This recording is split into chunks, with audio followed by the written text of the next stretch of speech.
Yesterday there was a topic saying malignant otitis externa, ठीक है, जो कि डायबिटिक्स में होता है और इसका कॉजेटिव एजेंट क्या होता है, सूडोमोनास। उसका पैथोजेनेसिस लिखते हैं, ठीक है। It's not given in the book, pathogenesis is not given the book, only causative agent is given. तो पैथोजेनेसिस इसका ये है कि जब आप डायबिटिक होते हो, कॉर्टिकोस्टेरॉइड्स पे होते हो, ठीक है, यू आर इम्यूनो कॉम्प्रोमाइज्ड, तो आपको सूडोमोनास लग जाते हैं। तो ये इन्फेक्शन क्या होती है, बिगिन करती है एक्सटर्नल ऑडिटरी केनाल में, बिकॉज एक्सटर्नल एयर की इन्फेक्शन है, इट एक्चुअली बिगिंस वहां पे लगती है। एंड देन उससे सेलुलाइटिस, पहले सिर्फ स्किन की इन्फेक्शन होगी, देन आपके कार्टिलेज को इन्वॉल्व करेगी, ठीक है। Then it will involve bone, osteitis का मतलब है बोन को, और ऑस्टियोमाइलिटिस का मतलब है bone and bone marrow. Cellulitis skin की, ठीक है, इस तरह से इन्वेट करती जाएगी। उसके बाद ये ऑडिटरी केनाल से वेरियस प्लेसेस पे जा सकती है। ये जो हमारी ऑडिटरी केनाल होती है उसमें नेचुरली ना देयर आर फिशेस, जैसे फिशेस ऑफ सेंट और राइनी होती है। ये देखो, ये जो होते हैं, यहाँ पे अगर इन्फेक्शन लगी हुई तो it can travel interiorly into neck, into parotid canal, ऊपर भी, ठीक है। इस तरह से ये ओपनिंग होती है, नेचुरल हमारे जो होते हैं ना ओपनिंग्स है, fissures of Santorini and other. उसके बाद क्या होता है, एक तो फेशियल नर्व इन्वॉल्व होती है। फेशियल नर्व तब इन्वॉल्व होती है, जरूरी नहीं है कि आपका मेलिग्नेंट ओटाइटिस एक्सटर्ना में they should always have facial palsy, they should have, वो तो आइडेंटिफिकेशन मार्क है ही, बट इट्स नॉट नेसेसरी, ठीक है। जब स्टाइलोमेस्टाइड फोरामेन इन्वॉल्व होगी, जब वहां तक इन्वेट करेंगे आपके पैथोजन जो कि सूडोमोनास है, तब फेशियल नर्व पाल्सी होगी। जब जुगुलर फोरामेन को इन्वेट करेंगे तो क्रेनियल नर्व 9, 10, 11 की पाल्सी होगी, और फिर जुगुलर ट्राइजेमिनल थ्रोम्बोसिस होगा लेटरल साइनस थ्रोम्बोसिस पे, ठीक है। उसके बाद we will be doing intracranial complications. Extracranial complications क्या क्या है CSOM की? What are the extracranial complications? Reply quickly so that we can finish topic quickly and start nose. Simple, you have to remember them. PALM, F, P for pectrositis, L for leprothitis, M for mastoiditis, F for facial palsy. PALM, F, PALM, F. ठीक हो गया? उसके बाद हम करेंगे मॉस्पिल. This is the mnemonic I used to remember. Intracranial. M for meningitis, O for otitic hydrocephalus. Like your ear infection is causing hydrocephalus. उसके बाद S for subdural abscess, B for brain abscess. Basically पस जो है brain में enter हो गई है, it's affecting meninges, जो आपकी लेयर्स हैं ड्यूरा की, वहां पे सारी पस फैल रही है। Extra ड्यूरल abscess, alpha lateral sinus thrombophlebitis, it even invades your veins, क्योंकि ये मैंने कराया था सब ड्यूरल एब्सेस में। जो आपकी ड्यूरा होती है वो होती है DAP, ठीक है, DAP, ड्यूरा अरेकनॉइड और पायामीटर। बाहर से हम आउट जा रहे हैं, आउट से इन जा रहे हैं, ठीक है, अपने हेयर से अंदर की तरफ, आउट से इन जा रहे हैं। ड्यूरा अरेकनॉइड, ड्यूरा अरेकनॉइड के अंदर सब ड्यूरल एब्सेस होती है, ठीक है। बोन और ड्यूरा के बीच में एक्स्ट्रा ड्यूरल एब्सेस होती है, और मेनिंजीज क्या होती है, पाया और अरेकनॉइड की इन्फ्लेमेशन। अब एपीड्यूरल क्या होगी? एपीड्यूरल होगी आपकी ड्यूरा से ऊपर बोन के दरमियान में जो इन्फेक्शन होगी एपीड्यूरल होगी या एक्स्ट्रा ड्यूरल होगी, ठीक है। कलेक्शन ऑफ पस होगी बोन एंड ड्यूरा में, अकर हुई ड्यू टू एक्यूट और chronic infection of the middle layer which was not resolved. उसके बाद सीटी कराया तो पता चल गया, वहां पे हमें यहाँ पे सीटी में नजर आ रहा है कि बोन और ड्यूरा के बीच में है ये। तो आपने अब क्या करना है, एंटीबायोटिक एडमिट करना है पेशेंट को, एंटीबायोटिक देनी है, admit, IV antibiotic, and then mastoidectomy plan करनी है। और ऑल्सो आपको ये एब्सेस ड्रेन करने के लिए बर्न होल करना पड़ेगा, ब्रेन की सर्जरीज में बर्न होल करते हैं। उसके बाद सब ड्यूरल एम्पायमा और एब्सेस, ये करेक्शन क्या होगी, पास इन द सब ड्यूरल स्पेस, किन किन लेयर्स के बीच में, ड्यूरा और अरेकनॉइड के बीच में। साइनसाइटिस, ऑस्टियोमाइलिटिस हमारे जो रेलिवेंट है वो मिडिल एयर डिजीज कॉजेज, जिस वो ऊपर ट्रेवल करके आपकी ब्रेन में चली गई है। फीवर, हेडेक, नाउजिया, वॉमिटिंग सीटी और एमआरआई पे डायग्नोज करेंगे, एंटीबायोटिक एंड सर्जिकल ड्रेनेज। अब मेनिंजाइटिस है, यू मस्ट रिमेंबर इसकी डेफिनेशन मेनिंजाइटिस की, इस इन्फ्लेमेशन ऑफ लेप्टोमेनिंजेस जिसमें पायरारेकोनॉइड होते हैं, ठीक है, with bacterial invasion in the CSF subarachnoid. जो हमारे नेचुरल बैरियर है बिटवीन ब्रेन और टेम्पोरल बोन, वो हमारी बोन है और मेनिंजीज है, ठीक है। क्लोस्टोमा के पास क्या थे, एंजाइम्स थे, bone eating enzymes. What were the names of some of the names of bone eating enzymes cholesteatoma में जो प्रेजेंट थे, that were capable of actually eating away bone and erosions, uncontrollable erosion.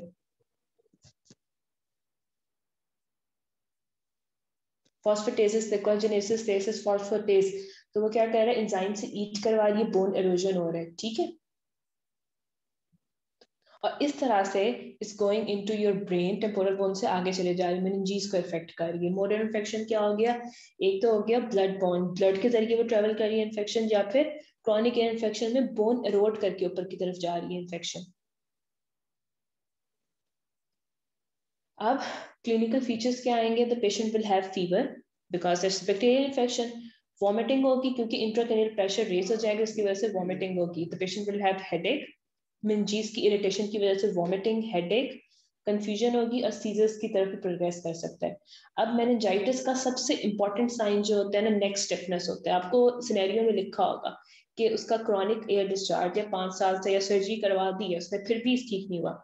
ऐसी कौन सी surgery उसने कराई है फिर भी ठीक नहीं हुआ, क्या ऐसा हुआ है सर्जरी में?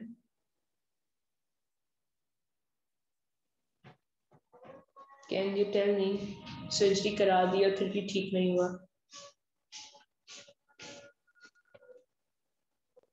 मेस्टोडेक्टमी कराई है, अगर हम कॉर्टिकल कराए ना, सिर्फ उसमें कॉर्टिकल सेल्स को स्कूप आउट करते हैं ना, अगर हम पूरा कोलेस्टोमा ना करें साफ, if we leave it behind, फिर विल स्टिल बी ग्रोइंग, क्योंकि वो तो हमेशा ग्रो करता रहेगा जब तक हम उसको क्लीन ना करें।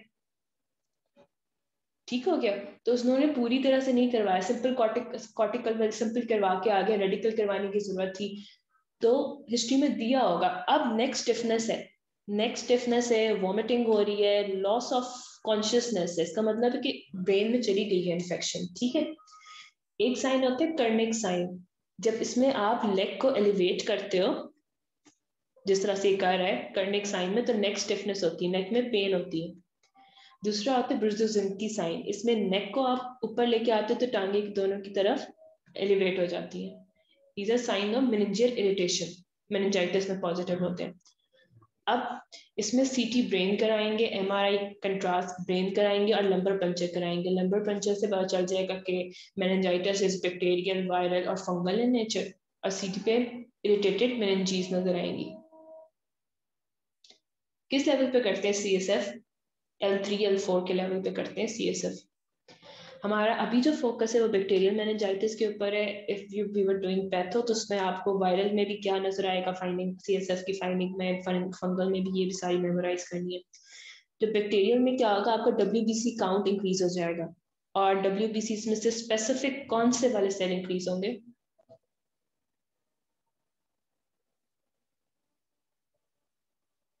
I am waiting for answer.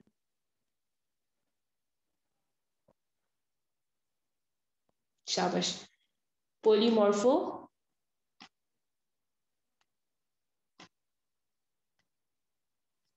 पोलीमॉर्फो neutrophils raise हो जाएंगे, न्यूट्रोस, न्यूट्रोस रेज हो जाएंगे, प्रोटीन्स इंक्रीज होंगे क्योंकि बैक्टीरिया इज मल्टीप्लाइंग, और ग्लूकोज कम हो जाएगा because when bacteria will multiply it will need glucose to respire out, और ये टर्बिड होगा, और आपका ओपनिंग प्रेशर जो होगा सीएसएफ का एलिवेटेड होगा।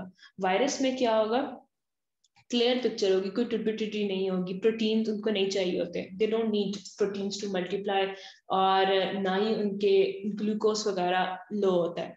फंगल में क्या होगा, उसमें भी क्लियर पिक्चर होगी, लेकिन दे विल हैव प्रीडोमिनेंस, उसमें सेल्स इंक्रीज होंगे।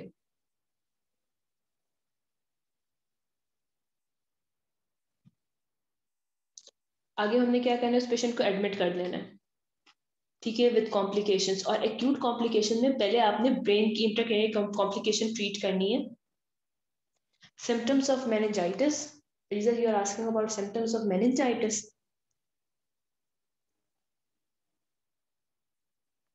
किस चीज के सिम्टम्स पूछ रहे हो? प्लीज क्वेश्चन में कंप्लीट करके टाइप किया करो, because it's waste time. I am reading what were the symptoms of meningitis और इंट्राक्रैनियल कॉम्प्लिकेशंस। अच्छा, मेनिंजाइटिस के सिम्टम्स क्या आ जाते हैं? मेनिंजीज की इन्फ्लेमेशन हुई हुई है, नेक स्टिफनेस के साथ आते हैं, फीवरिश बंदा आते हैं, ठीक है, और साथ ही उसका लॉस ऑफ कॉन्शियसनेस हो रहा होता है because it's involving brain. Neck stiffness, loss of consciousness, vomiting साथ आ सकती है। द मोस्ट इंपॉर्टेंट साइन वो क्लिनिकल पे आप करते हो, जब आप नेक को एलिवेट करते हो या अपनी नेक को करवाते हो एलिवेट, तो साथ नेक स्टिफनेस फील होती है। करने का बुर्जुज़ुम की साइन वो आप खुद एलिसिट कराते हो। इस पेशेंट को हॉस्पिटल में एडमिट करना है, एंटीबायोटिक्स देनी है, स्टेरॉइड देनी है मेनिंजियल इन्फ्लेमेशन को रिड्यूस कराने के लिए। उसके बाद जो हमारा सोल प्रॉब्लम था उससे, अगर इफ देयर इज स्टिल पास तो मेरिंगोटमी करो, और अगर रेडिकल मेस्टोइडेक्टमी करनी है, अब हम रेडिकल नहीं करते, हम मॉडिफाइड करते, क्योंकि हम एक बंदे की सारी चीजें निकाल के नहीं रखते थे। वी प्लेस एन इम्प्लांट, हम रिकंस्ट्रक्ट करते हैं। तो अब हम क्या करते हैं? Modified radical mastoidectomy, modified radical mastoidectomy. We reconstructed using bone graft or silicon graft or plastic graft. A question है, a 20-year-old male having discharging left ear since childhood. तो 20 years में बचपन से हो रहा है. Is it too long a history? Yes, it's too long a history and it's chronic CSOM. अच्छा, उसके बाद the air discharge is foul, scanty in amount, at times blood stain. He has been brought in emergency with altered state of consciousness. How will you write diagnosis? Please everybody write diagnosis so that I can check incorrect कि क्या मसला है diagnosis के साथ.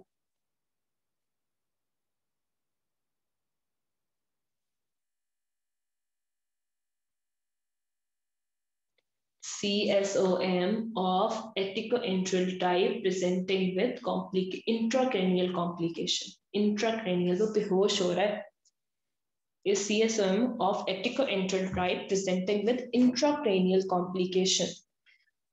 How will you investigate? Investigate कैसे करोगे? Okay, this is the person and this is your case. How will you investigate? पहले तो ना ब्रेन के सिम्टम्स आ रहे हैं. यू हैव टू राइट कि मैं मेनिंजाइटिस को कैसे इन्वेस्टिगेट करेंगे. प्लीज राइट मेनिंजाइटिस की इन्वेस्टिगेशंस फर्स्ट. सीटी एमआरआई कराओ टू लोकेट लीजन कहाँ पर है, लंबर पंचर करवाओ.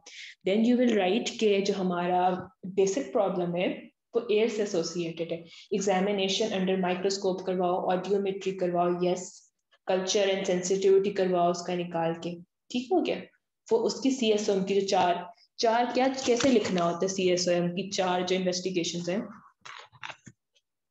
उसमें आपने लिखना होता है एग्जामिनेशन अंडर माइक्रोस्कोप. और देखोगे क्या, ग्रेनुलोमा, कोलिस्टोमा, ऑसिकल्स की कंडीशन कैसी है, टाइम्पैनिक मेम्ब्रेन की कंडीशन कैसी है. फिर ट्यूनिंग फोक टेस्ट कराओगे to confirm type of hearing loss. फिर एक्सरे मेस्टॉइड लगाओगे. इसमें एक्सरे मेस्टॉइड भरे हुए होंगे, क्लाउडिंग होगी. विल देयर बी अ पस? Yes, there will be a pus. अब तो पस से भी ऊपर बात चली गई है, ब्रेन में चली गई है, ऑब्वियसली पस तो होगी. कल्चर एंड सेंसिटिविटी करवाओगे to give better antibiotic. And how will you manage the patient? अब मैनेजमेंट भी पहले आप मेनिंजाइटिस की लिखोगे कि मैं पेशेंट को एडमिट करेंगे, आईवी एंटीबायोटिक्स देंगे, स्टेरॉइड्स देंगे, और उसके बाद अंडरलाइन जो एयर की कंडीशन है उसको फाइंड करेंगे. अगर इफ देयर इज स्टिल पास तो मेनिंगोटमी करनी है, और उसके बाद हमने रेडिकल और मॉडिफाइड रेडिकल मेस्टोइडेक्टमी से कोलिस्टोमा को रिमूव करना है, जो कि इतनी सीवियर कॉम्प्लिकेशंस को कॉज कर रहे हैं.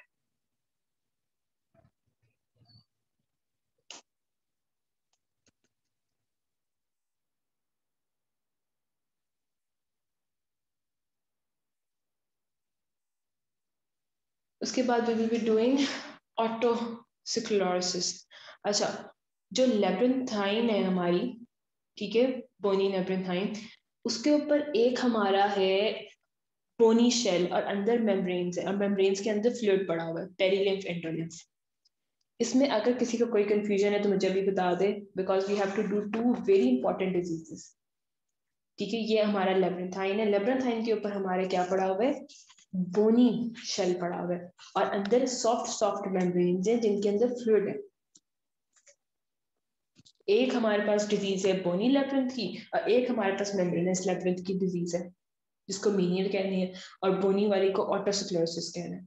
किसी को इसमें कंफ्यूजन, ये देखो, ये जो हमारे पास लेब्रिंथ है इसके ऊपर एक है हार्ड बोनी शेल, अंदर जो है सॉफ्ट मेम्ब्रेन्स है।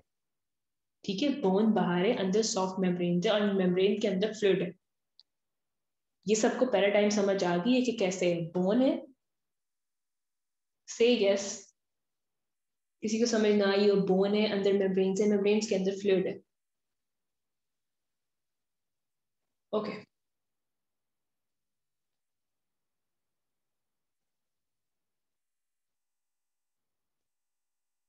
अच्छा, जो बोन है उसका, बोन का सीन ये है कि जो हमारा बोन को हम ना ऑटिक कैप्सूल भी कहते हैं, because it's like a capsule covering और मेम्ब्रेन। ठीक है, जो बोनी पोर्शन होता है we do call it otic capsule. ये capsule is made up of 3 layers. ठीक है, it's made up of 3 layers. जो इनर मोस्ट है उसको एंडोस्टियल लेयर कहते हैं। ठीक है, एंडोस्टियल लेयर कहते हैं। उसके बाद we have a endochondral layer, right. We have जो मिडिल वाली लेयर है ये कार्टिलेज से डेवलप होती है, बाद में ये ऑसिफाई हो जाती है। ठीक है, अगर ये ऑसिफाई ना हो तो ऑटोस्क्लेरोसिस होता है। एंडोकॉन्ड्रियल लेयर कार्टिलेज से डेवलप होती है, बाद में ऑसिफाई होती है, और बाहर है पेरियोस्टियल लेयर। बाहर है पेरियोस्टियल लेयर। अब मुझे बताओ, ये 3 लेयर समझ आ गई जो हमारी बोन को, बोन के अब जो बोन है ऑटिक कैप्सूल जिसको ये बोनी लेब्रिंथाइन बोलो, उसकी 3 लेयर्स है। अंदर वाली एंडोस्टियल है, फिर एंडोकॉन्ड्रियल है, और फिर पेरियोस्टियल है। सबको समझ आ गई? आगे चले। जो एंडोकॉन्ड्रियल लेयर है ना वो कार्टिलेज से डेवलप होती है, फिर बोन में कन्वर्ट हो जाती है। एंडोकॉन्ड्रियल लेयर कार्टिलेज से बनती है इनिशियली, जो एम्ब्रियो में हम पढ़ते, एम्ब्रियो में और उसमें जनरल एडल्ट पढ़ते, कार्टिलेज से, एंडोकॉन्ड्रियल कार्टिलेज से डेवलप होती है, ऑसिफाई हो जाती है। अगर ये ऑसिफाई ना हो तो ऑटोस्क्लेरोसिस हो जाती है, फिर इसकी ऑसिफिकेशन होती है। एमसीक्यू आएगा, दे विल आस्क यू कौन सी लेयर ऑप्टिक कैप्सूल की खराब होती है, उसका आंसर एंडोकॉन्ड्रियल है, जो मिडल लेयर है। They will ask you in MCQs SCQ किस लेयर में मसला हो गया, एंडोकॉन्ड्रियल लेयर में मसला हो गया। ठीक है, अब ये ऐसे है कि हमारा बाहर कैनाल है, ठीक है, जिसको हम एक्सटर्नल एक्वेस्टिक मीएटस कहते हैं। फिर हमारे पास एयर ड्रम लगा हुआ है, उसके बाद हमारी बोन्स पड़ी हुई है, एम मेलियस इनकस स्टेपीजियस। जो स्टेपीजियस है वो ओवल विंडो में उसका टांग लगी हुई है, किसके,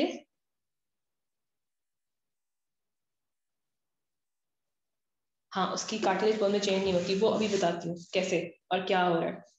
देखो, पहले हमारी कैनाल में आ रही है एयर, उसके बाद के टेम्पेनिक मेम्ब्रेन है, उसके बाद ऑसिकल्स है, मेलियस इनकस स्टेपीडियस। ठीक है, MIS स्टेपीस, सॉरी स्टेपीस। और स्टेपीस की फुट प्लेट किधर लगती है, ओवल विंडो में लगती है, राइट। ऊपर ये जो स्ट्रक्चर है इस पे ऊपर बोन लगी हुई है, अंदर मेम्ब्रेन है, और मेम्ब्रेन के अंदर फ्लूइड है, लेबिरिंथ है। हाँ, एनाफेस्टा। आगे आ जाओ, व्हाट इज ऑटोस्क्लेरोसिस। ऑटोस्क्लेरोसिस क्या होता है, अफेक्ट करता है स्टेपीज के साथ। जो ये देखो, ये यहाँ पे लग रही है ना, ये फिक्स हो जाएगी, अंदर तो धस जाएगी, because bone is not being made. मैं बताती हूँ कैसे ये स्टक हो जाती है स्टेपीज इसमें। जब एयर की वाइब्रेशंस आती हैं तो सबसे पहले वो हमारे टिम्पैनिक मेम्ब्रेन एयर ड्रम को करती हैं, उसके बाद हमारी ऑसिकल्स वाइब्रेट करती हैं, वाइब्रेट करके फिर ये क्या करती है, इनर एयर को ट्रांसमिट करती है, जहां से हमारे ब्रेन के पास जाती है। अब जहां पे स्टेपीज है लगी हुई, वहां पे ये अंदर को स्टेपीज धस जाएगी क्योंकि वो बोन खराब हो जाती है। इसका primary disease of otic capsule. What is otic capsule? Can somebody tell me what is otic capsule? Otic capsule क्या चीज है? जो बोन है labyrinth, साबिश, it's the bony labyrinth.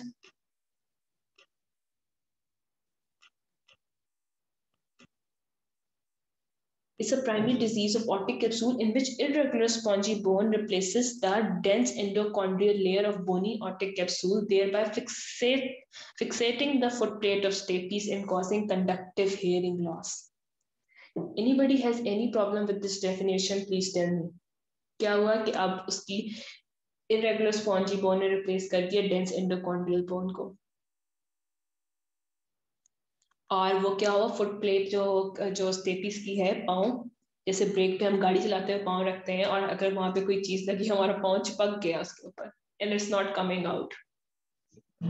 Do you understand कि वो खराब हो गया, पाँव धंस गया स्टेपीज का. Foot of stapes is stuck. अब वो ऑसिलेट करे, कैसे करेगा, अंदर क्या वो धंसा पड़ा है अंदर, कंडक्टिव हियरिंग लॉस हो गया, राइट? अच्छा, ये एमसीक्यूज है. स्टेपीज फुट प्लेट कवर्स, कहाँ पे इसका पाँव रखा होता है?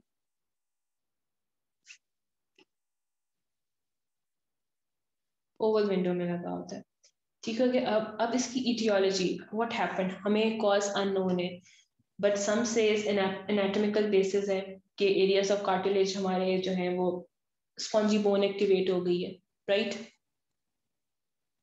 अदर कॉजेज सेज कि हेरेडिटरी, ऑटोसोमल डोमिनेंट है, हमारे जीन्स खराब है, राइट? हमारे जीन्स खराब है. दूसरा, इट्स मोर कॉमन इन कॉकेशियंस. तो इन लोगों में क्या है, otosclerosis is mainly disease of women only. Pregnancy में इट गेट्स इवन वर्स और स्टार्ट हो जाता है 20 to 40s में. हेयरिंग लॉस स्टार्ट होता है प्रेगनेंसी से, ठीक है? इंक्रीज डेफनेस ड्यूरिंग मेनोपॉज, तो हार्मोनल इफेक्ट भी है.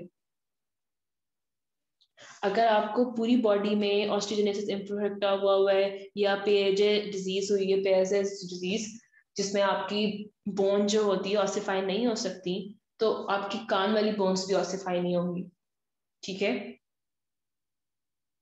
आगे आ जाओ. This MCQ commonly ask you, there SCQs और एमसीक्यू, कि ऑटोस्क्लेरोसिस का इनहेरिटेंस पैटर्न क्या है?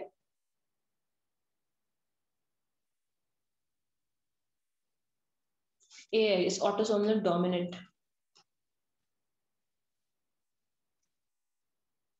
Let me raise it because it's giving wrong impression. Autosomal dominant है इसका इनहेरिटेंस पैटर्न. उसके बाद टाइप्स है हमारे पास. They asked you to write in SCQ as well. Stapedial type है, कॉक्लियर टाइप है. कॉक्लियर टाइप आगे तक इन्वॉल्व कर रही होती है, इसमें सेंसरी न्यूरल हियरिंग लॉस भी होती है, नर्व को इन्वॉल्व करने लग जाती है. हिस्टोलॉजिकल टाइप्स हैं, जब आप देखते हो इसका हिस्टोपैथोलॉजिकल स्कैनिंग में तो और भी चीजें मिलती हैं. उसके बाद मेलिग्नेंट टाइप है, जो रैपिडली सेपरेट कर रही होती है और कान की सारी बोन्स की डीऑसिफिकेशन हो रही होती है, और कंबाइंड टाइप है. जो स्टेपीडियल टाइप है ना, ये हो गया उसका पाँव, फुट प्लेट ऑफ स्टेपीज का. अगर यहाँ पे इंटीरियर पे स्टार्ट हो तो इंटीरियर फोकस, पीछे वाले पाँव पे स्टार्ट हो तो posterior focus, circumferential, all round, biscuit type take, obliterative, it's keep on involving.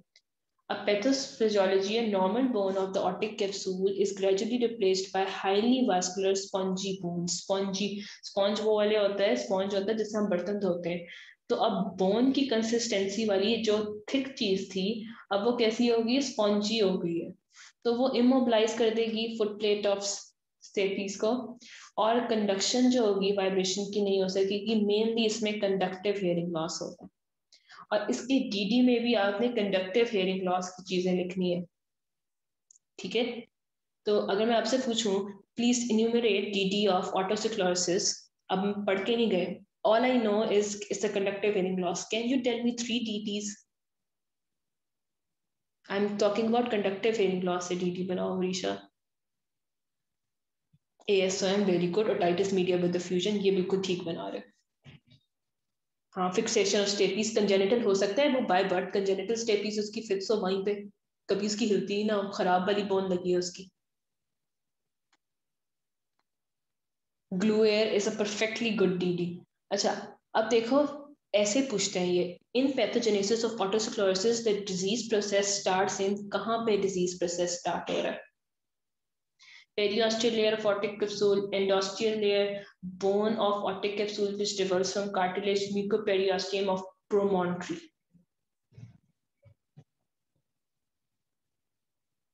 क्या आंसर है इसका?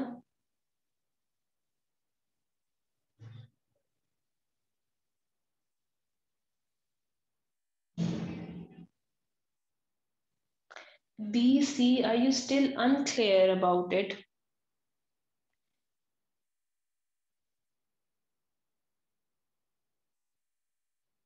इसका आंसर है सी। ठीक है, कौन सी वाली लेयर थी? Endochondral layer.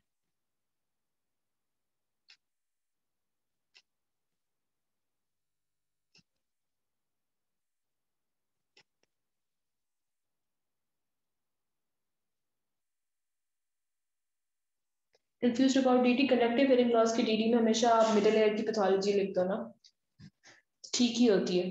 Conductive hearing loss है ना, जब आपको एक डिजीज पे कंडक्टिव हेयरिंग लॉस मिल रहा है तो यू कैन जस्ट राइट जो भी डीडी आपको आती है conductive hearing loss, just go with the flow.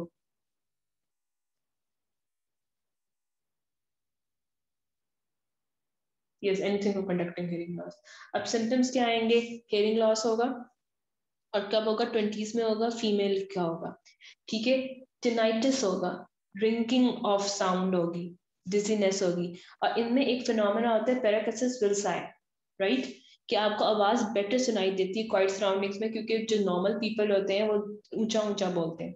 इनके ना जो कंडक्शन है MIS जो है ना, इनकी हिल रही नहीं रही, एस जो ये फिक्सेट हुई है, जब आप जोर से बोलोगे तो शायद वो थोड़ी सी हिले, तो that's why they listen better. और बायलेटरल कंडक्टिव हेयरिंग लॉस है, ठीक है, क्योंकि सिस्टेमिक डिजीज है और progressively it will get worse, it will be painless, कोई पेन चेन नहीं हो रही। आगे आ जाए, condition in which loud sound produce giddiness, उल्टियां आती हैं। ये किस डिजीज में आती हैं लाउड साउंड से उल्टियां? नौजिया होता है, उल्टी आती है। हाँ, ये टूडियो फिनोमेनन है और ये मिनियर्स डिजीज में होती है, क्योंकि वेस्टिबुलर कॉक्लियर नर्व स्टिमुलेट हो जाती है, जिसकी वजह से आपका बैलेंस खराब होता है, you feel giddy.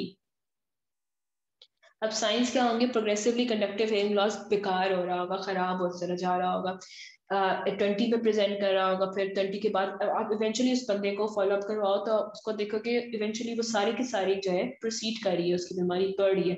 Tympanic membrane बिल्कुल नॉर्मल होगी, बिकॉज ये उधर से कोई भी ताल्लुक नहीं है। मिडिल एयर में कोई इन्फ्लेमेशन नहीं मिलेगी, इन्फ्लेमेशन मीन्स पस नहीं मिलेगी, हमने जैसे sign loss of light reflex देखा है, हमने बल्जिंग देखी, none of that will present. Cochlea promontory पे पिंक टिंज मिलेगा, ठीक है, पिंक टिंज मिलेगा, वैस्कुलराइजेशन शुरू हो जाएगी ऊपर। ये देखो, ये फ्लेमिंगो पिंक शवर्ट साइन है, ठीक है। अगर वैस्कुलराइजेशन, और ये सिर्फ 10% केसेस में होता है, ऑटोस्क्लेरोसिस के 10%, हर केस में नहीं होता, इस पे क्या हो जाता है? वैस्कुलराइजेशन स्टार्ट हो जाती है, एक्टिव, जहाँ पे एक्टिव हो रही होती है, एक्टिव वैस्कुलराइजेशन स्टार्ट हो जाती है, और इन लोगों में सर्जरी नहीं करते, ठीक है, इसमें सोडियम क्लोराइड थेरेपी देते हैं। अच्छा, दिस इज MCQ ए, इसका आंसर टाइप करो, शवर्ट साइन इज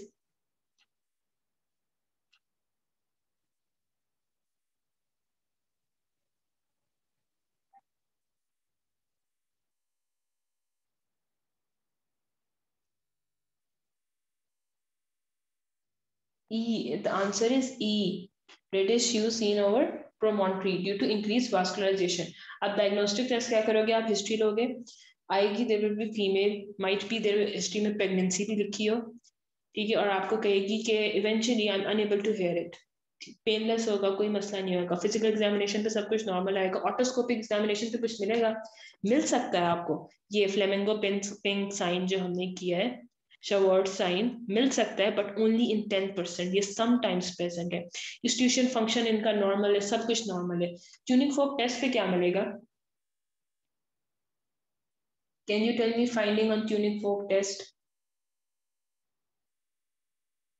हाँ, तो कंडक्टिव हेयरिंग लॉस को कैसे लिखते हैं?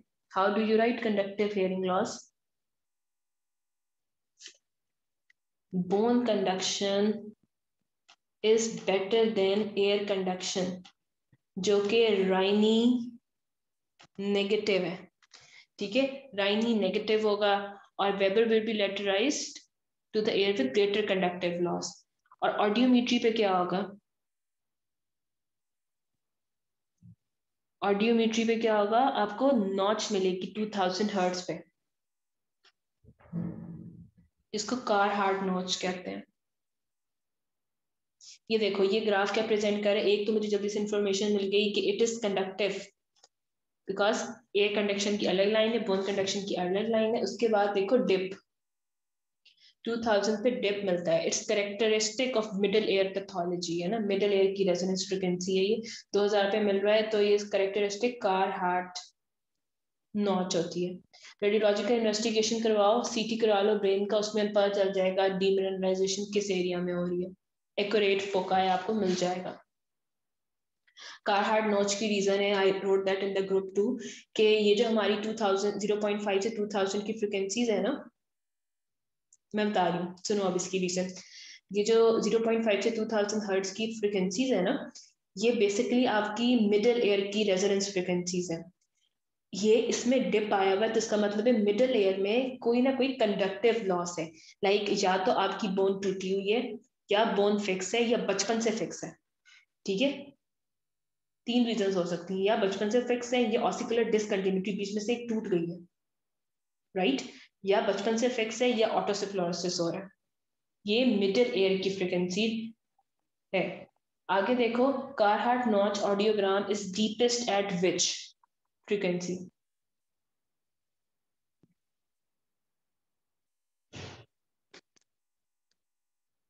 2000 हर्ट्ज।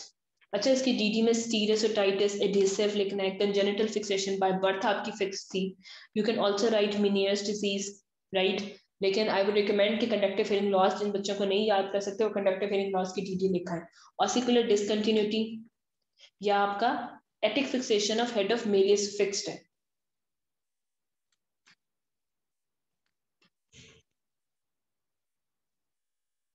आगे हमारे पास इसका कोई मेडिकल ट्रीटमेंट नहीं है, सोडियम फ्लोराइड देते हैं हम, राइट। सोडियम फ्लोराइड देते हैं कि हम उसके जो एक्टिव फोकाई को मिच्योर करवाएं, कि अगर उसकी कैल्सिफिकेशन नहीं हो रही, ऑसिफिकेशन नहीं हो रही, तो सोडियम फ्लोराइड से, सोडियम फ्लोराइड फ्लोराइड हम दांत मजबूत करने के लिए देते हैं ना, किसी को पता है ना, हम fluoride we give for maturity achieve कराने के लिए दांतों के।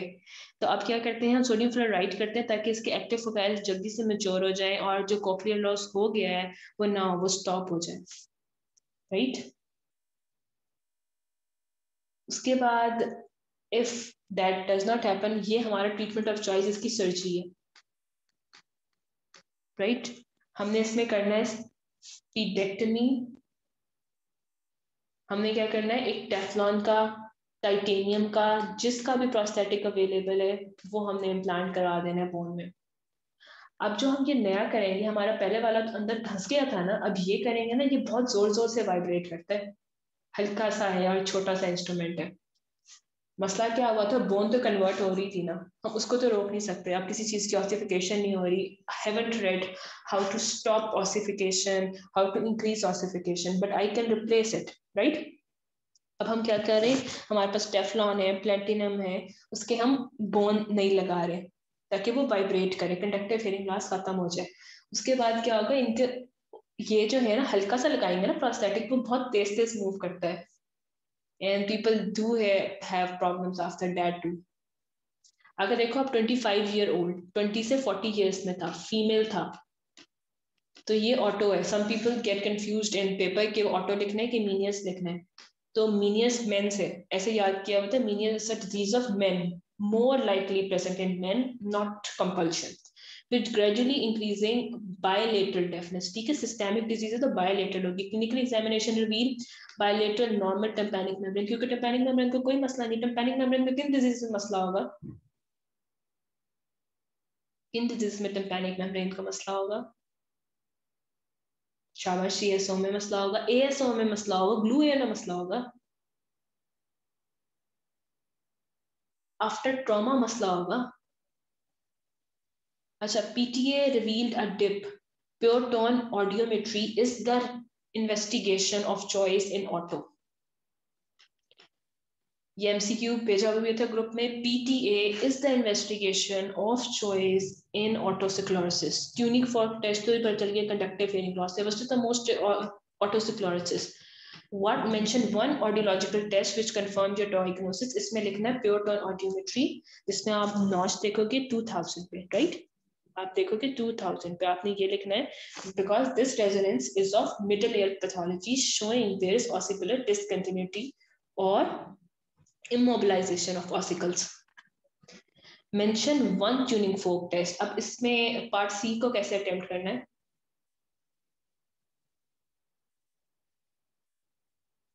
How will you attempt? अच्छा, अब आपके पास चॉइस है, जो याद करके गए और रेनी और वाइपर, एक टेस्ट लिखना है और उसका आंसर लिखना है। सपोज मैं सिर्फ रेनी याद करके गई हूँ, तुझे पता है कंडक्टिव हियरिंग लॉस में ना रेनी नेगेटिव होता है, bone conduction is better than air conduction, मैं तो ये लिख दूंगी। जो वेबर याद करके गया उसने एक लिखा है, ठीक है, जो करके गए हो आप वहां पे एक लिख दो इंस्टेड ऑफ मेकिंग मिस्टेक्स, ठीक है। रेनी नेगेटिव होता है इसमें, bone conduction better than air conduction. What is the pattern of inheritance? AD. Enumerate different management plans. Unfortunately, we have medical treatment जिसकी कोई base तो है नहीं, but we give sodium fluoride. Medical treatment और surgery में हम steppes की surgery करके रिमूव करके इसको हम प्रोस्थेटिक स्टेपीज लगा देंगे। Autosomal dominant. AD means autosomal dominant. It's not sex related. Any person can inherit it और वो dominant pattern में। अब स्टेपीज सर्जरी क्या हो रही है, ये देखो, ये आपका स्टेपीज है और इसका फुट प्लेट फंस गया, तो अब हमने क्या किया, इसको इसका अंदर धंस गया था ना, हमने नई लगाया और इसमें से मेटल का लगा दिया। Stapes removed and replace with Teflon distant. Teflon का लगा सकते हो, प्लेटिनम का लगा सकते हो। ये भी क्वेश्चन आ सकता है कि स्टेपीज को रिमूव करके कौन सा मटेरियल यूज करना है। टेफ्लॉन का यूज करते हैं, प्लेटिनम का यूज करते हैं, depend on the patients affordability. अब इंडिकेशंस क्या है ऑफ स्टेपिडेक्टमी? कंडक्टिव हियरिंग लॉस है, एयरबोन गैप 30 का आ गया डेसिबल्स का, कारहार्ट नोच प्रेजेंट है। उसके बाद गुड कॉक्लियर रिजर्व है, इसका मतलब है कि आपकी नर्व ठीक है, ठीक है। एक जो है ऑटोस्क्लेरोसिस टाइप में नर्व भी खराब हो रही होती है, तो आपकी नर्व ठीक है। गुड कॉक्लियर रिजर्व कैसे पता चलेगा कि स्पीच डिस्क्रिमिनेशन अच्छी होगी। स्पीच डिस्क्रिमिनेशन होती है कि मुझे सुनाई देता है शोर में और बगैर शोर के। स्पीच डिस्क्रिमिनेशन क्या होती है, मुझे सुनाई देता है शोर में, मेरी नर्व शर्व ठीक काम कर रही है। कल हमने एक डिजीज की थी बूढ़ों की जिसमें स्पीच डिस्क्रिमिनेशन बुरी हो जाती थी। What was that name of the disease? Simple as that. Presbycusis में खराब हो जाती थी उनकी। अब कॉन्ट्राइंडिकेशन टू स्टेपीज सर्जरी, अगर आपका एक ही कान है तो उसके बाद नहीं करो। अगर मीनियस का सस्पिशन है तब भी नहीं करो। अगर यूस्टेशियन ट्यूब डिसफंक्शन है तब नहीं करना, क्योंकि आप उल्टा और इन्फेक्शन को प्रीडिस्पोज कर रहे हैं और बच्चों में फास्टर हो जाएगा प्रोसेस। प्रोफेशनल एथलीट जो कि हाई एयर ट्रेवलर्स हैं उनमें नहीं करना, क्योंकि साथ ये बहुत बहुत ज्यादा वाइब्रेट करेगी। आई टोल्ड यू कि वर्टिगो स्टार्ट हो जाएगा, बहुत जोर जोर से वाइब्रेट करेगी। ये मेटल का है, हमने स्मूथ करने के लिए प्रोसेस को मेटल टेफ्लॉन प्लेटिनम लगा दिए, बहुत जोर जोर से वाइब्रेट करेगी। जिन्होंने हाई ट्रेवल करना है, हाई कंस्ट्रक्शन वर्क करना है, please do not do this. जिन्होंने नॉइजी में वर्क करना है, नॉइजी सराउंडिंग्स में, ठीक है। और अगर किसी को एक्सटर्नल, जब भी इन्फेक्शन होती है एक्सटर्नल एयर की, कोई भी इन्फेक्शन है उनमें भी नहीं करना। इन्फेक्शन में अगर एक्सटर्नल एयर की इन्फेक्शन है और आप ऑपरेशन करोगे तो आप इन्फेक्शन को अंदर डाल दोगे ना, दिस इज नॉट रिकमेंडेड।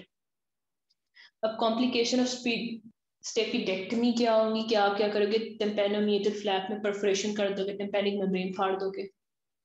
कॉदा टेम्पेनाई से जो टेस्ट सेंसेशन जा रही है, that will be fission of 7 cranial nerve है ना, कॉडा टेम्पेनाई, वो हट जाएगी, आपका टेस्ट लॉस हो जाएगा, फेशियल नर्व को इंजरी हो सकती है, इनकस को डिस्लोकेट। आप MIS की सर्जरी कर रहे हो, एस को ठीक कर रहे हो, इन आई को भी हिला दोगे, और इसमें वर्टिगो प्रोड्यूस होता है। I told you, I am telling you again and again कि बहुत फास्ट हो जाती है, ठीक है। लॉन्ग प्रोस्थेटिक डाला बहुत ज्यादा वाइब्रेट करता है, वो स्मूथ सा होता है, छोटा सा इंस्ट्रूमेंट, और चक्कर आते हैं, ठीक है। कंडक्टिव हेयरिंग लॉस भी हो सकता है कि आपने छोटा प्रोस्थेट जो आपने प्रोस्थेटिक इंस्ट्रूमेंट यूज किया वो छोटा सा लगा दिया, वो कंप्लीट यहाँ तक ट्रांसफर ही नहीं कर रहा, छोटा सा लगा दिया, ठीक है। Ossicular discontinuity, conductive hearing loss आपका रह जाएगा।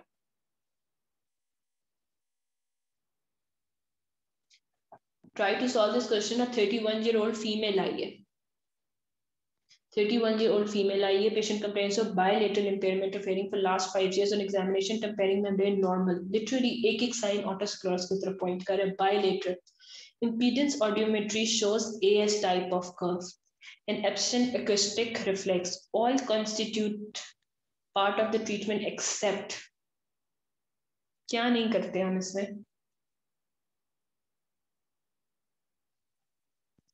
हम डी क्यों नहीं करते, और डी है क्या चीज, डी है क्या चीज और डी करनी किसमें है।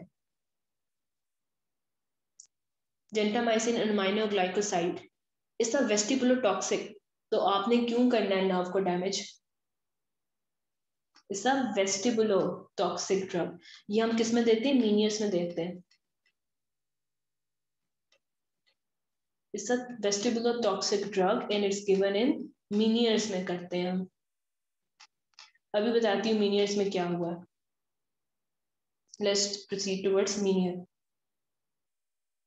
मीनियर्स में क्या हुआ है, इंडोलिम्फेटिक हाइड्रॉप्स हो गए, हाइड्रॉप्स का मतलब होता है एडिमा, भर गया, इंडोलिम्फ। अब अंदर हमने बाहर ऑटिक कैप्सूल की, अंदर मेम्ब्रेन्स है, एनी डाउट के अंदर मेम्ब्रेन्स है, अंदर मेम्ब्रेन्स है, उनके अंदर फ्लूइड है, perilymph and endolymph, right, right, do you agree, अंदर फ्लूइड है, पेरिलिम्फ और एंडोलिम्फ। अच्छा, अब हम खड़े कहाँ हुए हैं, आउटर एयर में, मिडल एयर में, इनर एयर में, where are we standing, where are we standing, inner ear में स्टैंड कर रहे हैं, ठीक हो गया। अगर इनर एयर में स्टैंड कर रहे हैं, if I tell you Meniere's is the disease of inner ear, what do you think, what would you find on inspection, जो पेट चीज है, सेंसरी न्यूरल हियरिंग लॉस मिलेगा इसमें, we are standing here, sensory neural hearing loss, हम inner ear में आ गए, ठीक है। मीनियर्स डिजीज में क्या होगा, डिस्टेंशन हो गई है, it's a disorder of the inner ear with endolymphatic system is distended with endolymph, endolymph ज्यादा सिक्रीट हो जा रहा है। Can you tell me which substance or which part of the air secretes endolymph, secretes or forms endolymph, is formed in,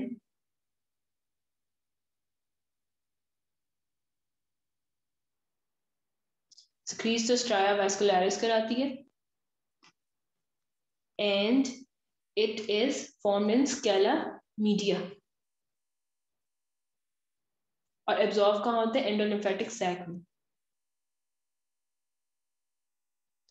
again repeating, हमने बोनी लेब्रेंथाइन को otic capsule भी बोला है, उसके अंदर वेस्टिब्यूल था, सेमिकेलरल कैनाल थी, कॉक्लिया था, फिर हम मेम्ब्रेन्स में आ गए, मेम्ब्रेन्स के अंदर एंडोलिम्फेटिक डक्ट्स है, उनके अंदर फ्लूइड पड़ा हुआ है, ठीक हो गया, इनके अंदर फ्लूइड पड़ा हुआ है।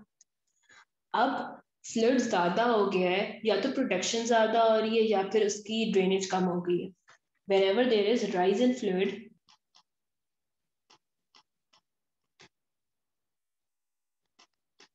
either production is raised or drainage is faulty, या स्केलामीडिया था उसका आंसर, स्केलामीडिया के अंदर पड़ा होता है बट स्ट्राया वेस्कुलरिस को स्प्लीट करा रही होती है। अब क्या हुआ, ऑब्स्ट्रक्शन हो सकती है, इसकी क्या पैथोफिजियोलॉजी है, आपका क्यों इतना ज्यादा फ्लूइड हो गया,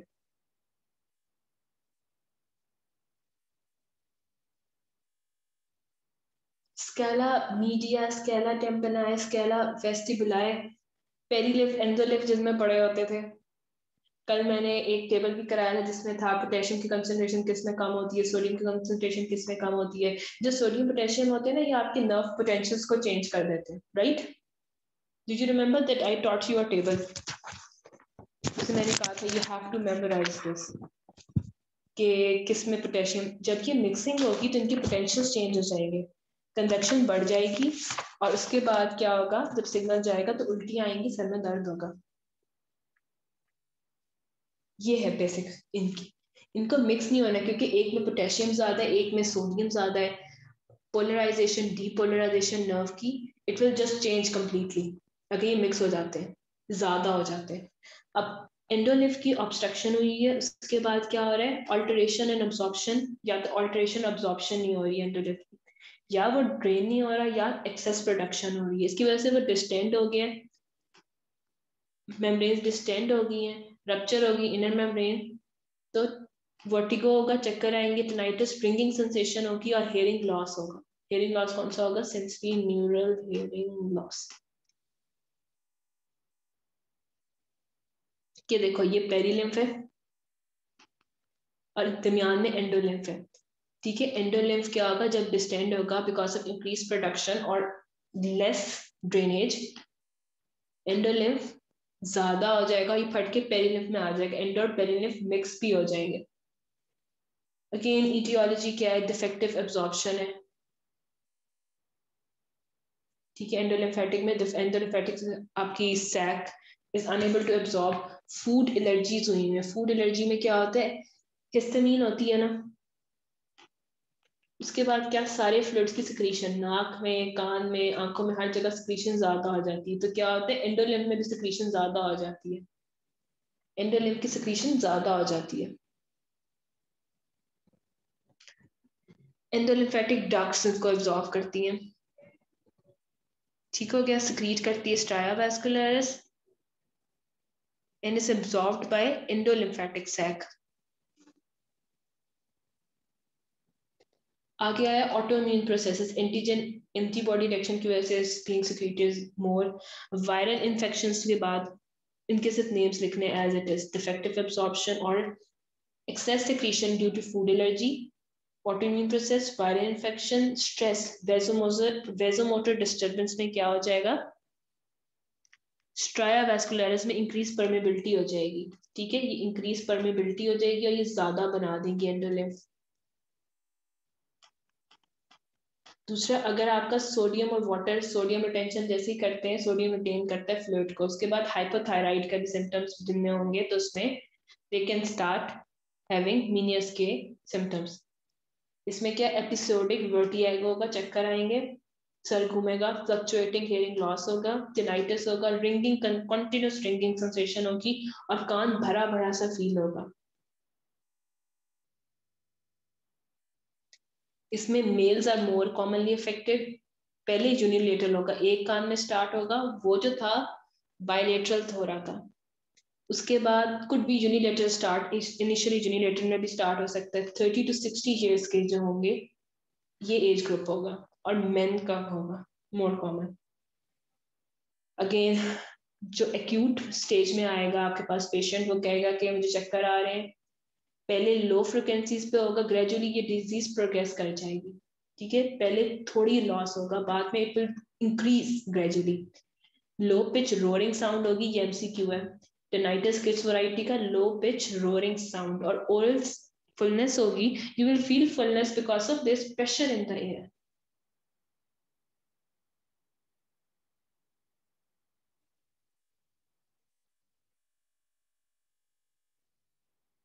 अगेन सिम्टम्स आर रिटन, ये देखो ये घूम रहा है सर,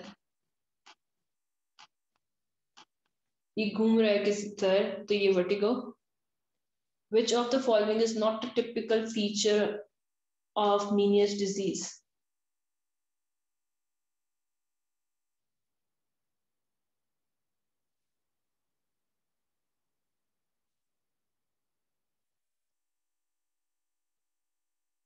मनीषा डी कैसे, फ्लक्चुएटिंग डेफनेस है बिल्कुल, जब आपका ज्यादा हो जाएगा एंडोलिम्फ तो आप उसी टाइम पे डेफ हो गए, बट इवेंचुअली ग्रेटर इंक्रीज करता जाएगा। अच्छा ये पल्सेटाइल टिनाइटिस नहीं है, मैंने अभी कहा है रोरिंग टाइप है इसमें। पल्सेटाइल तब होगा जब आपका ब्लड प्रेशर होगा, ग्लोमस ट्यूमर होगा, कोई चीज जो पल्सेस में आपको शोर आता रहेगा। Character of tinnitus in Meniere's is roaring और हिसिंग टाइप। ठीक है, पल्सेटाइल उनमें होता है जिनमें इंट्राक्रेनियल प्रेशर इंक्रीज होता है, हाइपरटेंशन होती है, ग्लोमस ट्यूबर होता है। ठीक है, उन लोगों में होता है पल्सेटाइल। पल्सेटाइल का मतलब आता है देन, आता है देन। इसमें रोरिंग और हिसिंग टाइप है। एग्जामिनेशन वही करोगे आप, हिस्ट्री लोगे, ट्यूनिंग फोक टेस्ट करोगे, क्या मिलेगा ट्यूनिंग फोक टेस्ट में? ये लिखवाया होता है एससीक्यू में, ऐसे नहीं लिख देना, तो सिर्फ ट्यूनिंग फोक टेस्ट करेंगे। ट्यूनिंग फोक टेस्ट में क्या मिलेगा आपको? सेंसरी न्यूरल हेयरिंग लॉस मिलेगा। तो सेंसरी न्यूरल हेयरिंग लॉस को लिखते कैसे हो? When you test positive, positive means air conduction is better than bone conduction. Please start writing answers like this. Weber will be letterized to the better air. ABC absolute bone conduction reduce in the affected air. और nystagmus भी होगा, आंखें जो है rotate करेंगी इन acute attack, यूं यूं।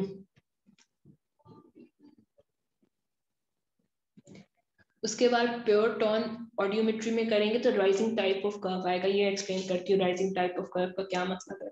मतलब आपकी डेफनेस जो है विद फॉलो अप जो होगी वो इंक्रीज हो रही होगी, राइजिंग टाइप ऑफ कर्व, और उसके साथ इंक्रीज हो रही होगी। और दूसरी बात है कि इसका जो हायर फ्रिक्वेंसीज पे ये बिल्कुल नॉर्मल होते हैं लोग, लोअर फ्रिक्वेंसी पे लॉस होता है और हायर पे नॉर्मल होता है। स्पीच ऑडियोमेट्री करेंगे तो discrimination score will be less. अच्छा एक है स्टडी की सारी इन्वेस्टिगेशन के नाम ऐसे ही लिखने। इलेक्ट्रोकॉक्लियोग्राफी, एसपी ओवर ए जो होता है रेशो नॉर्मली 30 होता है, नॉर्मली 30 होते हैं, इनमें ग्रेटर देन 30 है। एसपी क्या होता है? समेटिंग पोटेंशियल ओवर एक्शन पोटेंशियल। अच्छा सुनो, जो एसपी पोटेंशियल ओवर ए पोटेंशियल होता है कि आप कितना पोटेंशियल लेते हो और ब्रेन और मेम्ब्रेन कितनी पोलराइज होती है। तो इनमें क्या हो रहा है, since there is a lot of fluid, थोड़ा सा भी, थोड़ी सी भी जो है स्टिमुलस जो है वो बहुत ज्यादा मैग्नीफाइड होकर परसीव होता है। ये बात समझ आई है? Do you understand this? Electrocochleography में देखो, इनमें ना फ्लूइड ज्यादा हुआ है। आई टोल्ड यू कि वो जो सारे फ्लूइड्स थे उसके अंदर सोडियम पोटेशियम है, it's used for membrane polarization and depolarization. तो अब वो एक्सेस हुआ है, तो थोड़ी सी भी आवाज आती है ना, कानों में सीटियां बजती हैं, it gets unbearable for them, it gets unbearable for them. मेरे जितने पोटेंशियल पे मुझे कोई आवाज ऊंचा बोल रहा है, स्लो बोल रहा है, आई कैन जस्ट डिफरेंशिएट। ठीक है, मेरे उतनी स्टिमुलेशन हो रही है, इनकी इतनी ज्यादा स्टिमुलेशन हो रही है because there is more fluid, right. और उसके बाद कैलरी टेस्ट करते हैं, रिड्यूस रिस्पॉन्स होता है इफेक्टिव एट। ग्लिसरोल टेस्ट करते हैं, ग्लिसरोल टेस्ट जब देते हैं ना तो इसके बाद जो होता है इंप्रूवमेंट हो जाती है, हेयरिंग बेटर हो जाती है, क्योंकि ग्लिसरोल मैंने बताया डिहाइड्रेटिंग एजेंट है, वो फ्लूइड को डिहाइड्रेटिंग एजेंट है। और there are special audiometric test, इनके नाम भी लिखने, recruitment test, SI test, tone decay test, just names I am writing here.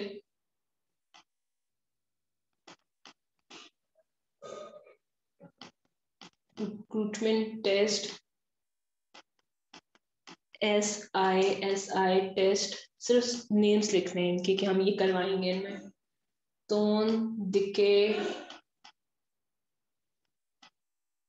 Test.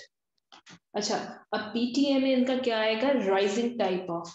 ये देखा, ये राइज कर रहा है, एक को देखो पहले, राइजिंग टाइप मतलब हायर फ्रिक्वेंसीज में उनका लॉस जो है बिल्कुल कम हो जाता है, राइजिंग टाइप ऑफ। ठीक है, you don't have to do calorie test, leave that for now, leave calorie test, leave recruitment test, इनके सिर्फ नेम्स लिख के आने हैं। Neither we do these test, हम कोई टेस्ट नहीं कराते, neither these are available, you just have to night. हम पीटीए करेंगे, पीटीए में ये बता देना है कि राइजिंग टाइप ऑफ कर्व होता है। ठीक है, स्पीच ऑडियोमेट्री करेंगे, discrimination score will be poor. Special audiometry test हमारे पास अवेलेबल है, वो हमने डिफरेंशिएट करने की कोई कॉक्लियर लीजन दूसरा तो नहीं है, लाइक अकोस्टिक न्यूरोमा। उसमें रिक्रूटमेंट टेस्ट करेंगे, SI टेस्ट करेंगे, टोन डिके, इलेक्ट्रोकॉक्लियोग्राफी करेंगे। उसमें MCQ आता है कि जो SP/AP रेशियो होता है ना, मीनियस में ग्रेटर देन 30 होता है, नॉर्मल पीपल में 30 होता है। ठीक है, कैलोरिक रेस में रिड्यूस्ड रिस्पॉन्स होगा on the affected ear, that's it maximum. Glycerol test dehydrating agent है, तो एंडोलिम्फ क्या करेगा, एब्जॉर्ब कर लेगा and the patient will improve, that's it, that's maximum investigation you need to write. SP/A ratio का concept ये मतलब देखो, मैं आपका अगर अभी बोल रही हूँ तो देयर ब्रेन के ऊपर एक्शन पोटेंशियल है जो आप रिसीव कर रहे हो, एक्शन पोटेंशियल है जो आपकी मेम्ब्रेन पोलराइज हो रही है और फिर आप रिसीव कर रहे हो। यहाँ पे समेशन पोटेंशियल इतना ज्यादा है, थोड़ा सा बात करो तो उनको उल्टियां आ रही, चक्कर आ रही, इतना ज्यादा परसीव करे because endolymph is too much distended. आप समझ आइए बात, SP/A रेशियो की बात। अच्छा, रेट्रोकॉक्लियर और कॉक्लियर लीजन को डिफरेंशिएट करने के लिए हम स्पेशल ऑडियोमेट्रिक टेस्ट करते हैं। अच्छा, PTM में राइजिंग टाइप ऑफ कर्व होता है, ये जरूर लिखना है। राइजिंग का मतलब है कि आगे वाली फ्रिक्वेंसीज में, ठीक है, जो लॉस है it gets less, the loss gets less. उसके बाद एक और बात बतानी है, जब आप इस पेशेंट को फॉलोअप के लिए बुलाते रहोगे, राइजिंग टाइप ऑफ कर्व से आगे देखा है ये सीधा हो गया, फिर उसके बाद डिक्रीज हो गया, राइजिंग टाइप ऑफ कर्व के बाद ये फ्लैट हो जाएगा और फिर ये फॉलिंग टाइप हो जाएगा, फ्लैट हो जाएगा, फॉलिंग। देखो हायर फ्रिक्वेंसीज पे पहले वो बिल्कुल नॉर्मल था, हायर फ्रिक्वेंसीज पे वो नॉर्मल है, फिर बाद में जब आप उसको 5 साल बाद, कुछ महीने बाद बुलाते हो तो वो फ्लैट हो गया, फॉलो अप पे कर रहे हो, कुड बी एनी टाइम, और फिर थोड़े और साल बाद बुलाते हो तो फिर वो हायर फ्रिक्वेंसीज पे बिल्कुल ही फॉल हो गया। Do you understand this rising type of curve था कि हायर फ्रिक्वेंसी बिल्कुल ठीक था, लेकिन जैसे जैसे वक्त गुजरता जाएगा वो फ्लैट हो जाएगा, हायर फ्रिक्वेंसीज पे भी इसको सुनाना कम हो जाएगा। ऊपर वाले एक्सिस पे फ्रिक्वेंसी है जो आप उसको सुनने के लिए दे रहे हो, और यहाँ पे हेयरिंग लॉस है जो इधर का इस तरफ से इंक्रीज हो रहा है।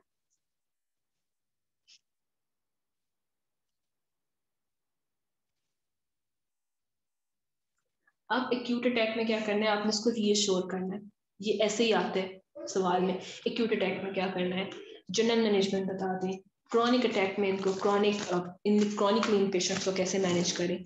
ठीक है, एक्यूट अटैक में आपने जो करना है, आप ये श्योर करो बेड रेस्ट करा दो, ठीक है, उसको फ्लूइड्स दो, इलेक्ट्रोलाइट एडमिनिस्टर करो, और साथ ही वेस्टिबुलर सेडेटिव दे दो, वेस्टिब्यूल जो आपका रिसीव कर रहा है उसको थोड़ी देर की सेडेट करा लो, डायमन हाइड्रोनेट, ठीक है, प्रोक्लोजप्रेजिन, वेजोडाइलेटर्स दो।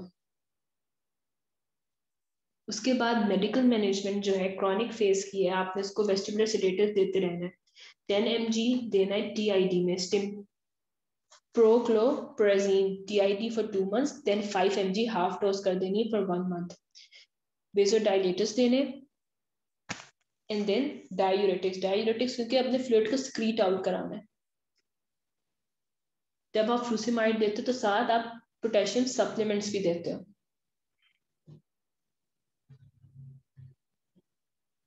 Yes, in Meniere's is very important and you have to write it like this. उसके बाद अगर कोई एलर्जी है, अगर हार्मोन कौन से endocrine disorder, there was an MCQ and also in SEQ पूछा हुआ था, कौन सा एंडोक्राइन डिसऑर्डर है जो कि मीनियर्स डिजीज कराता है।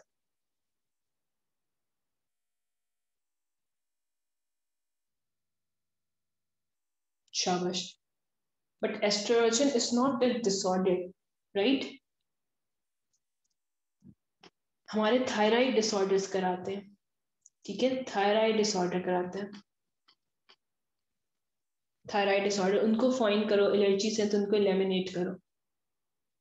उसके बाद ऐसा करते हैं कि केमिकल एब्लेशन करते हैं, chemical ablation means destruction, kill it. जो वेस्टिब्यूल है वो ओवर एक्टिव हुआ है, तो उससे बार बार स्टिमुलस जा रहे हैं। हम स्टिमुलस को तो खत्म नहीं कर सकते, फ्लूइड का भी कुछ नहीं कर सकते। क्या करो, इंट्राटेम्पैनिक जेंटामाइसिन, स्ट्रेप्टोमाइसिन दो, ये वेस्टिबुलर टॉक्सिक है, तो ये डेथ करा देंगे आपके वेस्टिबुलर फंक्शन की। ठीक है, you kill the vestibular function, उसको डिस्ट्रैक्ट कर दो, डैमेज कर दो। अब सर्जिकल हमारे पास ट्रीटमेंट अवेलेबल है, कंजर्वेटिव है, डिस्ट्रक्टिव है। उसमें क्या करना है, removal of the bone over like sac, shunt कर दो, उसको कहीं और से ड्रेन करवा दो, मेस्टॉइड से एक एंडोलिम्फ को मेस्टॉइड से बाहर निकाल के ड्रेन करवा दो, या एक दफा ड्रेन का शंट कंटिन्यूस शंट डाल दो। ठीक है, या removal of the sac. Destructive procedure है लेब्रिथेक्टमी कर दो, membranous labyrinth is completely destroyed. देखो, अंदर मेम्ब्रेन्स थी एंड उसके ऊपर बोन थी, या तो बोन को रिमूव कर दो ताकि मेम्ब्रेन्स खुली खुली मूव कर सके, या आप क्या करो, मेम्ब्रेनस लेब्रिंथ को सारे खोल के डिस्ट्रॉय कर दो। फ्लूइड अंदर बोन के अंदर पड़ा रहे, मेम्ब्रेन को काट दो। इधर you have to cut the bone, इधर you have to cut the membranes, ताकि वो फ्लूइड खुला हो जाए। वो जो डिस्टेंशन हो रही है वो डिस्टेंशन नहीं होगी।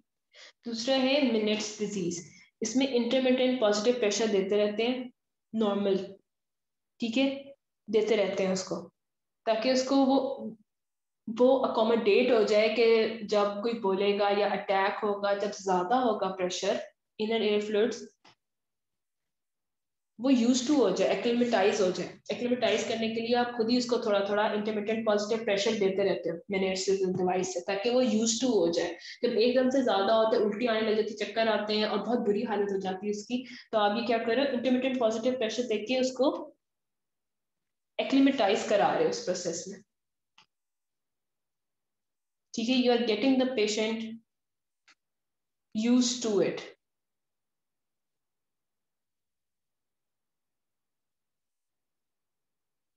अब देखो, 50-year-old male while working in the factory got an attack to severe vertigo, चक्कर आ गया, for which he had to stop his work.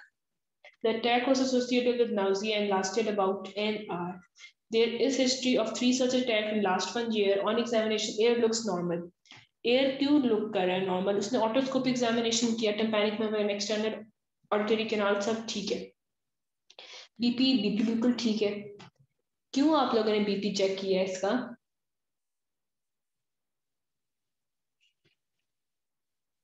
BP इसलिए चेक किया कि स्ट्रोक को रूल आउट करने के लिए, कहीं ब्रेन इन्वॉल्वमेंट तो नहीं है, चकरा के गिर गया, स्ट्रोक तो नहीं है उसको। उसके बाद ट्यूनिंग फोक से आ गया mild sensory neural hearing deafness left ear में, which is confirmed by audiometry. What is the most probable diagnosis? Meniere's disease है ये। How will you treat the patient? What instruction will you give to the patient in acute attack? अब how will you treat the patient, इसमें आप उसको chronic management बता दो ना, क्या करना है उसने। आप उसको वेस्टिबुलर सिडेटिव्स दोगे, जो मैंने आपको बताया 10 mg देनी है दिन में 3 दफा, प्रोक्लोप्रोजमीन, इसको स्टीमेटिल देनी है, फिर इसकी डोज हाफ कर देनी है, वेसोडाइलेटर्स देने, डायूरेटिक्स देने, वेस्टिबुलर sedatives, vasodilators,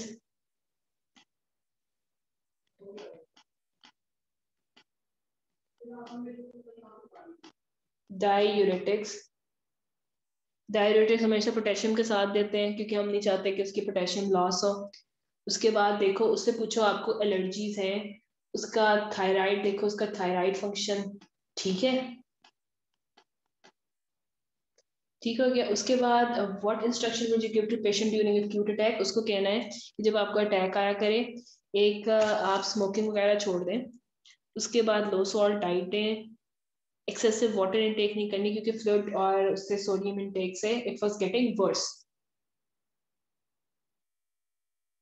ठीक है, आप लेट जाया करें उसको, जब आपको अटैक आया करे उसको साइकोलॉजिकल सपोर्ट दो कि ये ठीक हो जाएगा, एपिसोड लास्ट 30 मिनट्स, ठीक हो जाएगी।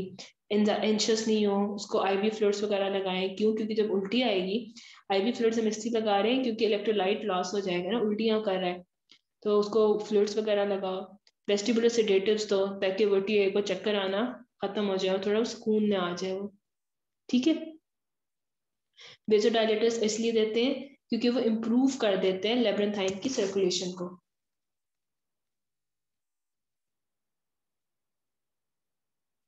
देखो उसने एक कहा है कि पेशेंट को बताने एक्यूट अटैक में क्या करे। एक्यूट अटैक में क्या करेगा पेशेंट, उसको कहना है आप लेट जाएं, बेड रेस्ट करें, पिलो रख लें, उसके बाद उल्टियां आ रही हैं तो फ्लूइड्स लगवाओ, ओआरएस दो उसको, और वर्टिगो को चक्कर आ रहे हैं उसके लिए आपको देने पड़ेंगे डाइमेनहाइड्रेट देनी पड़ेगी, ठीक है।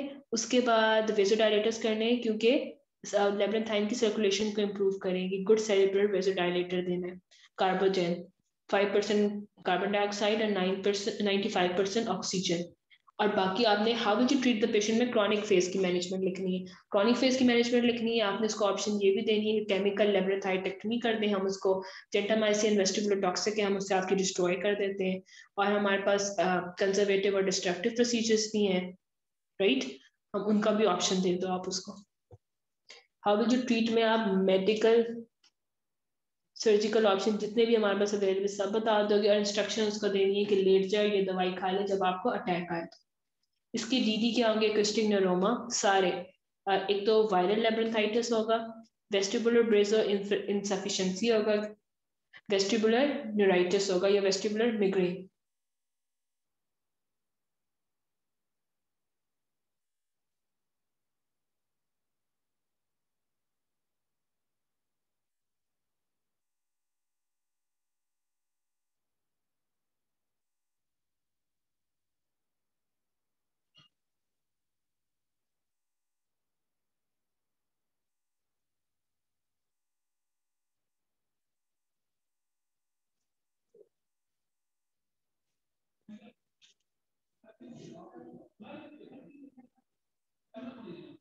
अच्छा, डिड वी डू कोलिस्टिटोमा के क्वेश्चंस?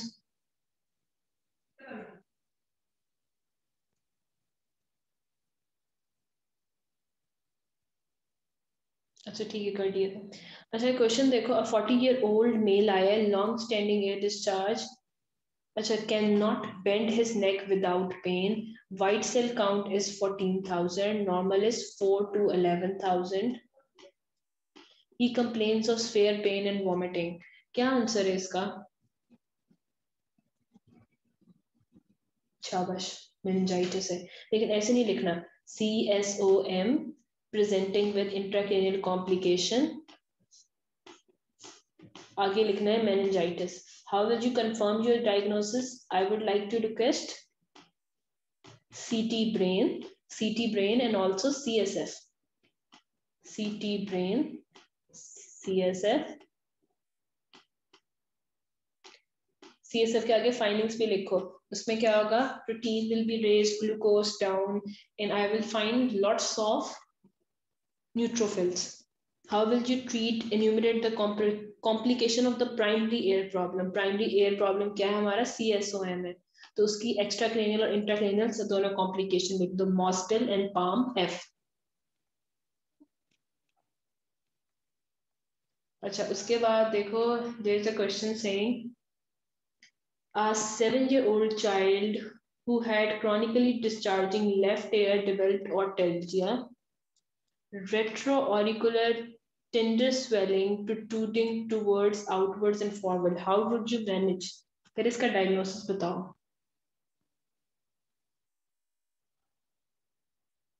शाबाश, वेरी गुड। ये है chronically discharging CSOM with complication which is mastoiditis। कल हमने इसकी मैनेजमेंट भी की थी और ट्रीटमेंट भी की थी। एक कॉम्प्लिकेशन हमारी रह गई है डिसॉल्व्ड एब्सेस, वो कर लेते हैं। अच्छा ये कॉम्प्लिकेशन है, a 9-year-old boy is brought to ENT emergency, complain of sudden onset of fever and pain in the neck, examination revealed torticollis and a tender swelling behind mandible. He also has associated history of air discharge since childhood. What is the most probable diagnosis and your treatment plan? Again ऐसे ही लिखना है, CSOM with complication. कैसे पता चला ये Bezold है? I haven't taught you yet Bezold कैसी होती है। किसी को पता है? अभी पढ़ाती हूँ मैं, but what is your primary concept?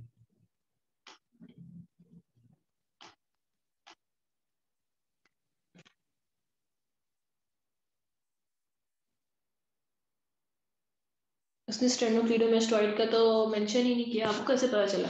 But good concept. स्टेनोक्लीडोमेस्टोइड का भी है दुनिया में रूल, और चक्कर में बताती हूँ क्या है।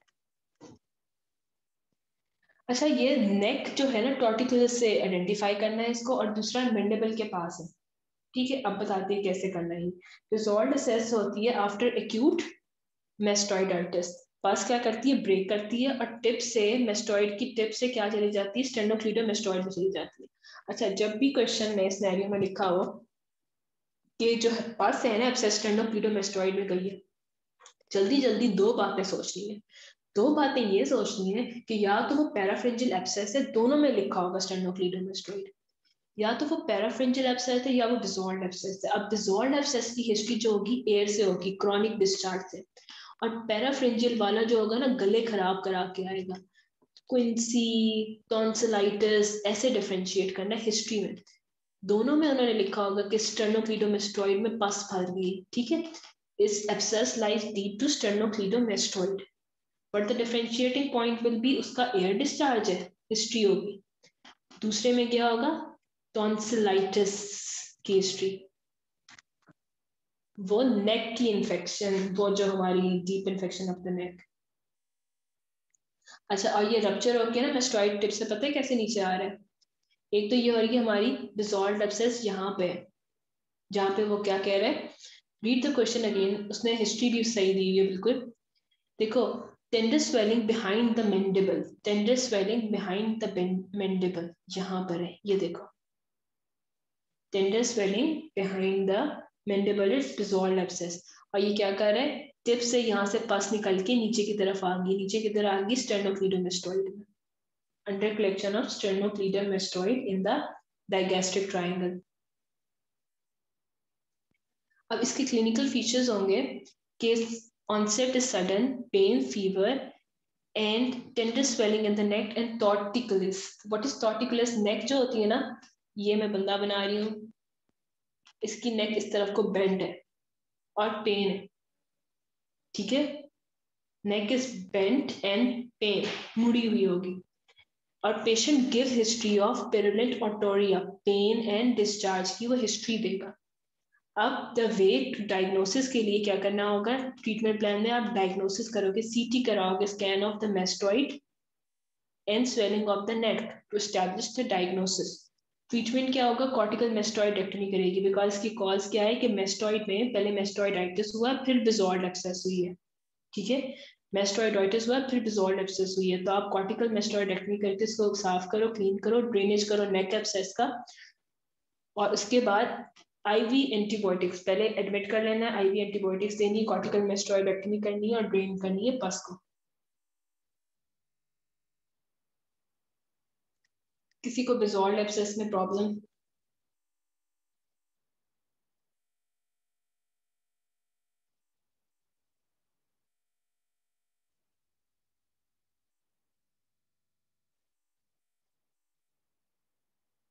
हम ब्रेक देते हैं, एयर को कंप्लीट करके there will be a break.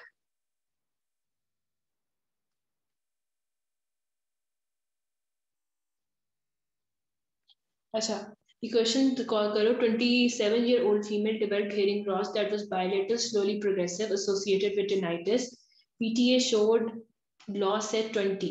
इसको क्या कहते हैं? What's your diagnosis? What's your differential diagnosis? अब उसने लिख दी कंडक्टिव हेयरिंग लॉस, तो यहाँ पे ये तो कारहार्ट नॉच है, तो अब डीडी में क्या लिखोगे? डीडी में क्या लिखोगे?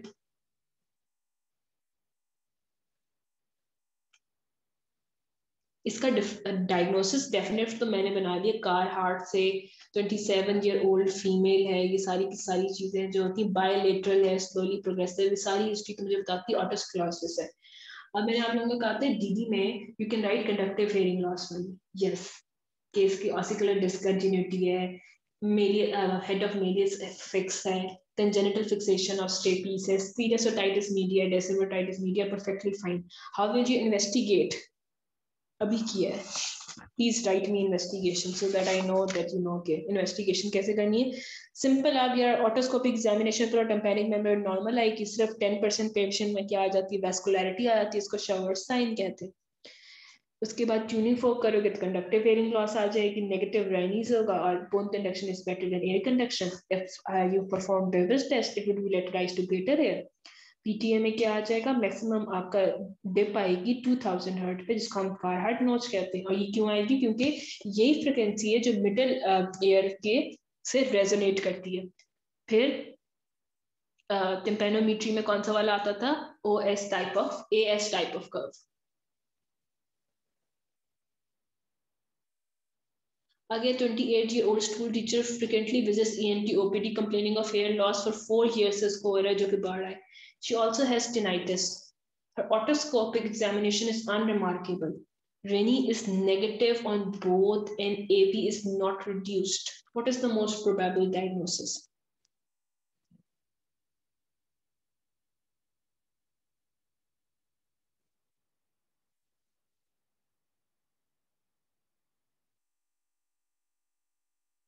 सब इससे एग्री करते हो कि ये ऑटोस्क्लेरोसिस है? कोई इससे डिसएग्री करना चाहेगा? कोई किसी के पास और कोई आर्गुमेंट है इसको करने के लिए? यहाँ पे किसी के पास भी कोई आर्ग्यूमेंट है यहाँ पे? ये सबको क्लियर है कि ऑटो है, 100% क्लियर है कि मैंने इसका ऑटो ही लिखना है. क्लियर है ये ऑटो है, इसका कोई मसला ही नहीं है, सारे ऑटो है. उसके बाद ऑटो के हमारे पास ट्रीटमेंट ही नहीं थे, या तो मेडिकल करो, सोडियम फ्लोराइड खिला दो, और सर्जरी में स्टेपीज की सर्जरी करो आफ्टर सिलेक्शन ऑफ पेशेंट. उसके बाद 25-year-old female I, gradually increasing bilateral deafness, clinical examination revealed bilateral normal intact tympanic membrane. PTA revealed a dip in hearing in 2000, ये तो भी किया हमने. उसके बाद आ गया middle aged female presented with progressive bilateral hair loss for last 1 year. She is disturbed with tinnitus. अच्छा, जब tinnitus हो रही होती है ना ऑटोसिक्लोसिस का, तो इसका मतलब है कॉक्लियर लीजन है, कॉक्लियर लीजन है और एक्टिव बोन डिस्ट्रक्शन है. ठीक है, एक्टिव लीजन है, एक्टिव बोन डिस्ट्रक्शन हो रही है. Her hearing acuity is worsened during pregnancy period. Okay, very good point. Pregnancy में ये खराब हो रही थी. Otoscopic examination revealed abnormal configuration of both tympanic membrane with visible mobility. What is the most probable diagnosis? Name 2 clinical parameters which will favor your diagnosis. मुझे part B का answer बताओ. Clinical parameters बताओ. शाबाश. PTA में मुझे कारहार्ट notch मिलेगी, 2000 पे dip मिलेगा. दूसरा मुझे क्या मिलेगा?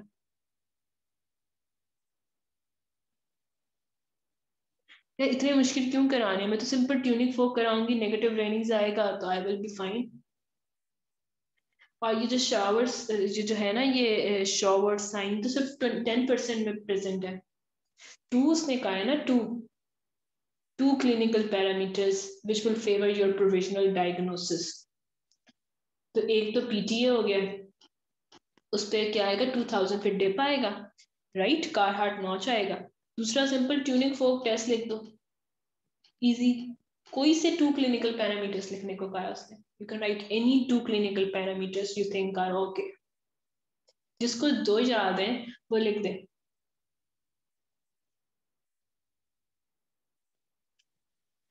भाई पीटीए पे हमें डिप मिलेगा 2000 पे. पीटीए का मतलब होता है pure tone audiometry will show air conduction का लॉस. प्योर टोन का मतलब होता है मैं आपको टोन दूं 100 की, अब फिर मैं आपसे कहूं are you able to listen, तो आप कहोगे यस. फिर मैं आपको दूसरी प्योर टोन में क्या आता है, फिर मैं आपको दूसरी दूं, मैं आपको 500 की दूं, तो आप कहो यस मुझे सुनाई दे रहा है. फिर मैं दूं 1000 की, all of a sudden you से नो मुझे नहीं सुनाई दे रहा, मैं उसको मार्क कर लूंगी कि आपको 1000 पे नहीं सुनाई दे रहा था. ठीक हो गया. ये होता है प्योर टोन. मैं आपको फ्रिक्वेंसी देती हूँ, फिर मैं आपसे पूछती हूँ पेशेंट से समझ आ रही है, सुनाई दे रहा है, ही विल से यस और he will say no, I will plot it. अच्छा, a 25-year-old will complains of right-sided deafness. She can hear better in the noisy places. Eardrums are normal. How will you investigate? Again, investigate tympanic membrane देखोगे, eustachian tube function देखोगे, tuning fork test कराओगे, तीनों लिखने हैं with detail. उसके बाद आप PTA कराओगे, PTA पे स्पीच ऑडियोमेट्री करा लो, टेम्पेनोमेट्री, सारी इन्वेस्टिगेशंस लिख दो. How will you treatment option, आप इसको ट्रीटमेंट ऑप्शन सजेस्ट करोगे. Yes, Lisa is very right. सिर्फ एक ही उसने डायग्नोस्टिक पॉइंट दिया था. लीजा और क्या पॉइंट है इस हिस्ट्री में, और भी मुझे पॉइंट्स बता के दो ढूंढ के. इसमें एक पॉइंट तो सबको पता चल गया ना, पैराकिसिस विल्साई. और पॉइंट क्या है यार, फीमेल है 25 साल की. Please give focus on gender, age. 25 साल की फीमेल आई है, एयर ड्रम्स नॉर्मल है, तो उसका मतलब था कि टेम्पेनिक मेम्ब्रेन तो उसकी बिल्कुल ठीक है. ठीक है, टेम्पेनिक मेम्ब्रेन बिल्कुल ठीक है. आगे हमने करना है, पास्ट पेपर में क्वेश्चन आया हुआ है, name branches of facial nerve in the middle air, and this was my prof question. इसमें क्या होता है कि वो इंटरनल ऑडिटरी मेटस से क्या करती, इनर एयर में जाती, इनर एयर में फेशियल कैनाल में रन करती है. ठीक है, जब वो इनर एयर में फेशियल कैनाल में रन करती है, उसकी ब्रांचेस पूछी हुई है. तो कौन कौन सी ब्रांचेस देती है, ग्रेटर प्रोटोजल नर्व देती है, कॉर्डा टेम्पनाई देती है. अभी मैंने एक सर्जरी बताई है जिसमें कॉर्डा टेम्पनाई डैमेज हो रही थी. What was the name of the surgery.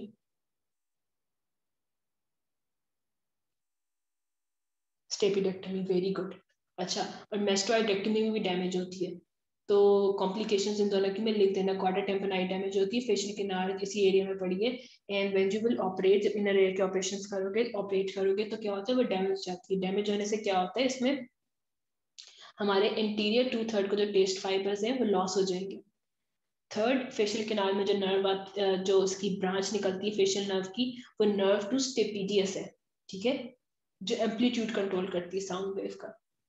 ये 3 ब्रांचेस हैं. उसके बाद ब्रीफली कर लेते हैं बेल्स पाल्सी. बेल्स पाल्सी की सबसे बड़ी कॉज तो हमें पता है, हर्पीस सिम्प्लेक्स और हर्पीस जोस्टर होते हैं, शिंगल्स, ईबीवी भी होती है. अच्छा, एक दो चीजें मैंने और देखी हैं.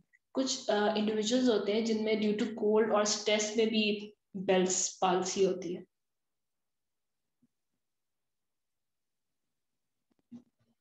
ठीक है,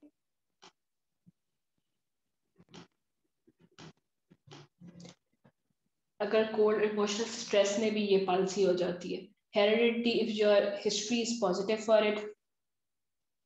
अब सिम्टम्स क्या आते हैं, आई अनेबल टू क्लोज, जहां जहां हम नर्व सप्लाई कर रही होती है वो सारी चीजें खराब होने लग जाती हैं, आंख बंद नहीं होती. एक्सपोजर कैराटाइटिस होता था इसमें, if you remember from I. उसके बाद क्या होता है कि स्लाइवा ड्रिबल करता रहता है, एंगल डेविएटेड होता है. ठीक है, नेजल लेबियल फोल्ड चले जाते हैं, ऊपर से रिंकल्स चले जाते हैं, एपिफोरा और आते हैं, क्योंकि because you are unable to close the eye, exposure keratitis हो जाता है. अब इनमें ऑल्सो लॉस ऑफ टेस्ट होते हैं, क्योंकि कॉर्डा टेम्पनाई अभी अभी हमने किया है, फेशियल कैनाल पे कॉर्डा टेम्पनाई दे रही होती है. अब आपकी फेशियल नर्व खराब हो गई है, और आपको नॉइज इंटॉलरेंस भी होता है, क्योंकि स्टेपिडियस जो था वो मसल को सप्लाई क्या कर रही है, कॉर्डा टेम्पनाई नर्व कर रही है, nerve to stapedius branch of facial nerve. It will be lost. तो आपको सुनाई भी नहीं दे रहा, आंखों के सिम्टम भी आ रहे हैं, कानों के सिम्टम भी आ रहे हैं, टेस्ट लॉस भी हो गया, मुंह खुला हुआ है, रिंकल्स हट गए हैं, और स्लाइवा भी ड्रिबल आउट कर रहा है. डायग्नोसिस आपने क्या करना है, क्लिनिकल फीचर्स पे बनाना है. But people do x-ray studies भी करा लेते हैं, TLC काउंट, ब्लड शुगर्स करा लेते हैं, because diabetes is also one of the cause of Bell's palsy. Lab investigations भी करा लेते हैं. उसके बाद जनरल ट्रीटमेंट आपने श्योर करना है, पेन किलर्स दे देने. सही है, आई के लिए क्या देते हैं हम, एक्सपोजर कैराटाइटिस के लिए लुब्रिकेंट ड्रॉप्स दे देने. ऑल्सो फिजियोथेरेपी कराते हैं ये लोग, बिल्कुल ठीक हो जाते हैं. और अगर 7 दिन तक आज से पहले पहले आ जाता है ना, तो एक दिन 7 दिन के अंदर अंदर, तो आप उसको स्टेरॉइड दे दो, बिल्कुल ठीक हो जाती है बेल्स पाल्सी. ठीक हो गया, स्टेरॉइड दे दो, बिल्कुल ठीक हो जाती है. Steroid is the treatment of choice. आगे क्वेश्चन.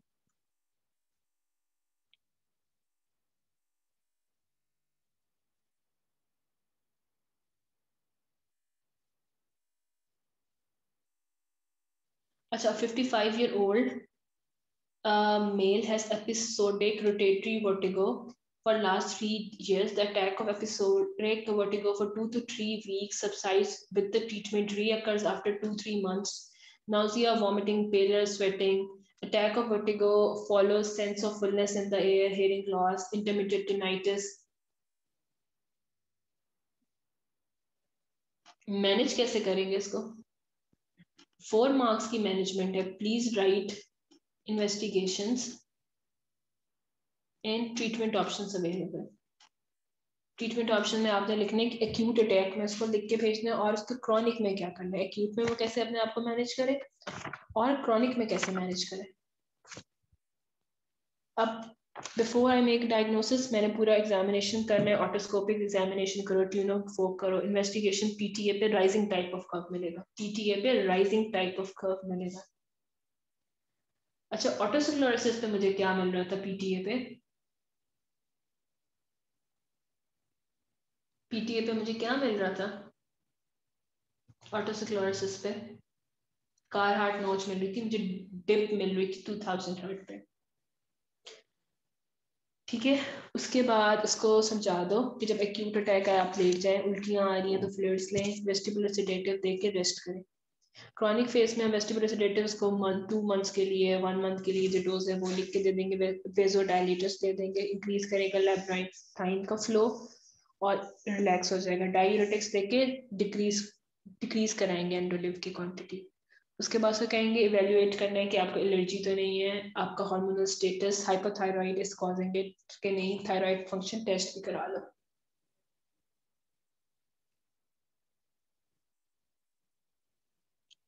आगे 50 ये तो कर लिया था. 30-year-old female gave history of recurrent attack of right-sided fluctuating hearing loss, roaring tinnitus, rotational vertigo, intraoral fullness for 2 years. What's your diagnosis?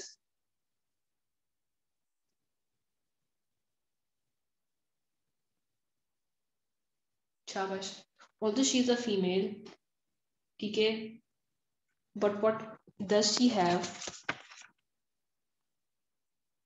ये फीमेल है, ठीक है. कंफ्यूज नहीं होना. You don't have to associate सारे सिम्टम्स जो उसने दिए हैं मीनियस के दिए हैं. इंट्राऑरल फुलनेस, रोटेशनल वर्टिगो, सारे के सारे, all of these are Meniere's symptoms.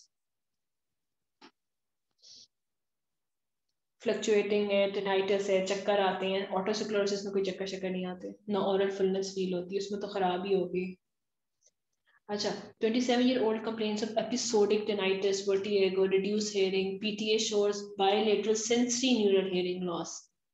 While tympanogram was normal, her ESR is 20. What is the likely diagnosis? पता है tympanogram ऑटो में और मीनियर में इनिशियली जो होता है ना वो नॉर्मल होता है. तो एक स्टूडेंट ने एमसीक्यू भेजा हुआ था कि मुझे बता दें इन्वेस्टिगेशन ऑफ चॉइस ऑटोस्क्लेरोसिस की, तो आप टिम्पैनोमेट्री नहीं लिखते ऑटो और मीनियर में क्योंकि इनिशियली वो नॉर्मल आते हैं.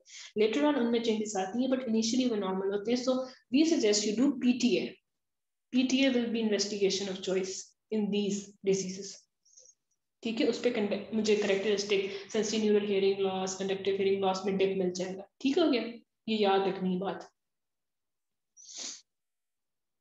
आगे देखो, female of 45 years of age develops episodic vertigo. Each episode of vertigo being intense, accompanied with nausea, sweating, fullness, tinnitus, decreased hearing during the attack. She is having 6 months से. What are the DDs? हाँ जी, auto और मीनियस में दोनों में PTA लिखने वाला है please. इनमें tympanometry I would have suggested but इनमें बहुत लेटर चेंजेस आती है तो आप ये पीटीए से करना है. हाँ, acoustic neuroma, benign positional BPH, vestibular migraine, vestibular neuronitis. आगे देखो, a 30-year-old female complains of decreasing hearing in both ears, which is gradually worsening. She hears better in the noisy surroundings. Voice is quiet. On otoscopic examination, tympanic membrane is normal. शाबाश, ये auto है, ये auto है. अच्छा, a female of 40 years presents with episodic vertigo. Vertigo is intense, associated with nausea and vomiting. There is rotation of the surrounding. Vertigo lasts for a few hours. Patient complains of decreased hearing during the attack, which improves between tinnitus or fullness. A most probable diagnosis differential. How will you prove the diagnosis? C का answer बताओ. 7C. How will you prove the diagnosis? Meniere is right. How will you prove it? If somebody asks you कि ये मैंने diagnosis बताया, proof कैसे करोगे इसको? या सिंपल PTA पे जाएंगे, सेंसरी न्यूरल हेयरिंग लॉस आ जाएगा, ठीक है, और क्या आ जाएगा, rising type of, early stage में राइजिंग टाइप ऑफ कर्व होगा, एज सिंपल एज दैट. उसके बाद और इन्वेस्टिगेशंस भी लिख दो. इलेक्ट्रोकॉक्लियोग्राफी पे क्या होगा, SP/A रेशो 30 से ज्यादा होगा. अब क्या करना है, PTA पे I will get sensory neural hearing loss. Initially क्या होगा, राइजिंग टाइप ऑफ कर्व होगा. फिर इलेक्ट्रोकॉक्लियोग्राफी पे SP/A ratio will be, SP/AP ratio will be greater than 30%. Normal लोगों में कितना होता है, 30. ये MCQ भी आता है कितने परसेंट का. सारी और भी इन्वेस्टिगेशन एक तो caloric test, cholesterol test, write as many as you can, write all of them.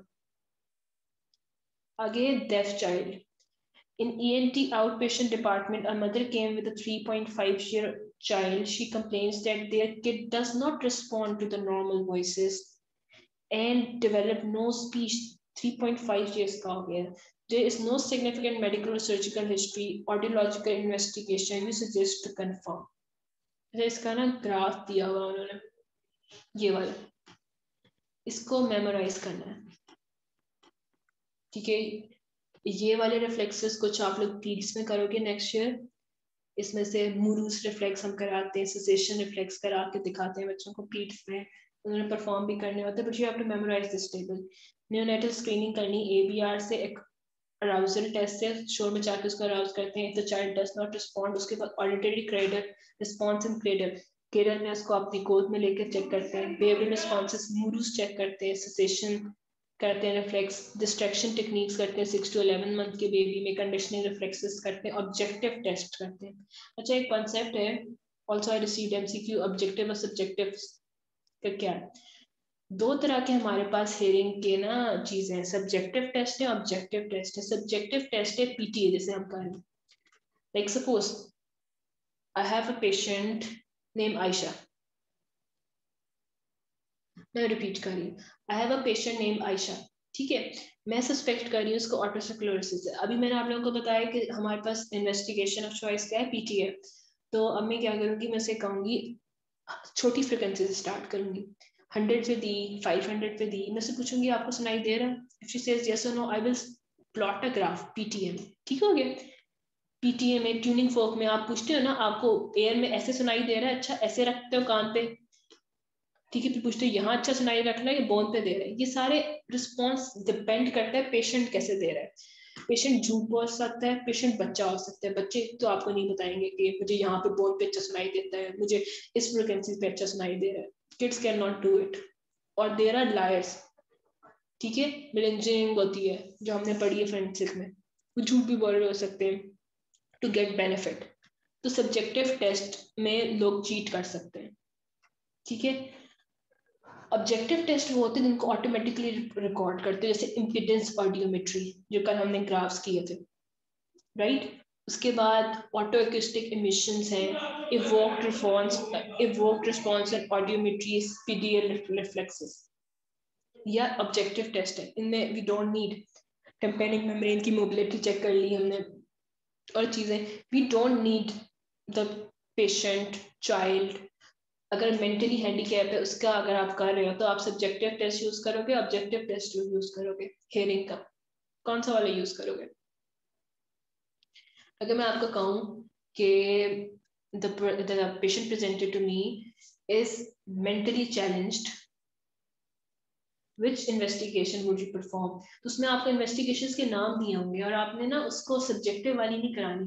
जैसे क्या करते हैं एमसीक्यू में ना, ये टेबल जो मैंने आपको दिया मैंने इन्वेस्टिगेशन के नाम लिख के दे देते हैं। सारे 5 सब्जेक्टिव टेस्ट लिखे होंगे, एक ऑब्जेक्टिव लिखा होगा, तो आपने चूज करना है कि मैंने तो ये तो मेंटली चैलेंज्ड है, मैं से क्या बुलवा सकते हैं। तो आपने उसमें से ये उनको ये उन्होंने आपको दिया होगा बना के, मैं आपको क्वेश्चन भेज देती हूँ, ये ऐसा ही आया होगा exactly. And they test your knowledge के। अब आप बच्चे को या मेंटली चैलेंज्ड को तो you can not give subjective test, ये तो एरर है। ठीक है, ऑडियोलॉजिकल इन्वेस्टिगेशंस करवानी बच्चों की, ऑब्जेक्टिव टेस्ट होते हैं एबीआर, ऑटोएकोस्टिक, इम्पीडेंस, ऑडियोमेट्री।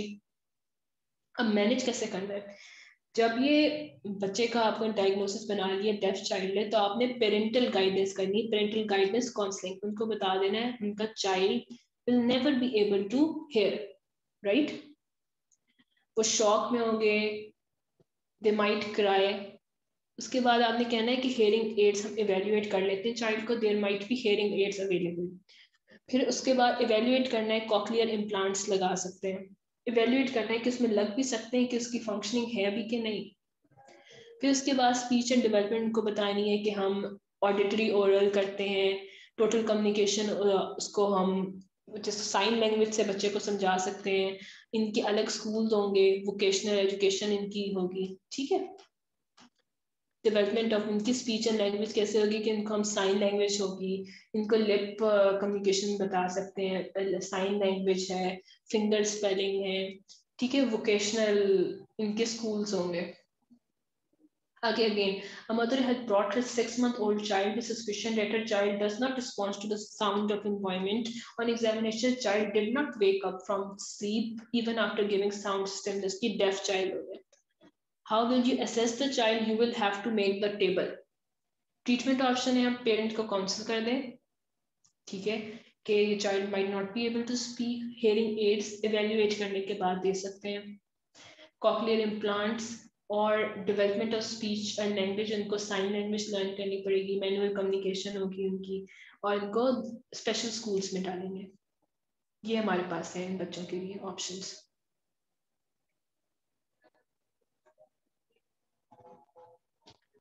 उसके बाद हाँ, उसके बाद एक और क्वेश्चन भी है।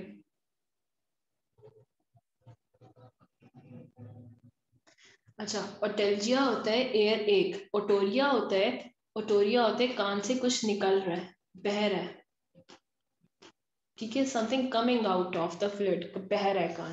और टेल्जिया होता है पेन, एयर एक। उसने क्वेश्चन आया हुआ 13 में, write a short note on the causes of referred ear pain. Direct ear pain नहीं होगी, अगर डायरेक्ट एयर पेन होती तो वो फ्रंकल की वजह से होती, वैक्स की वजह से होती, सही है। ऑटोमाइकोसिस पेन कराती है।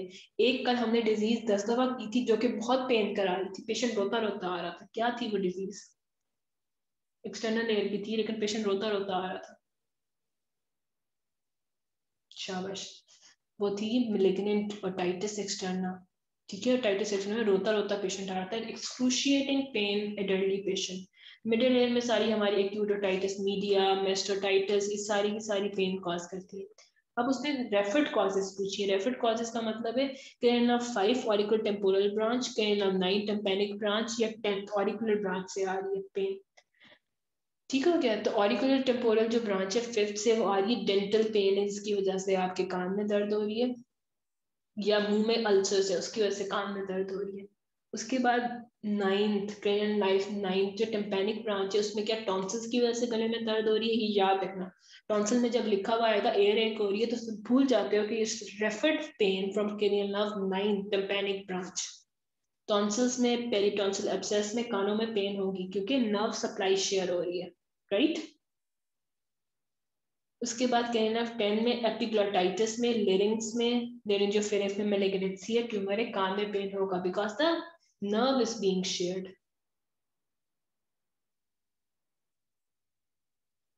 ठीक है, नर्व इज बीइंग शेयर्ड।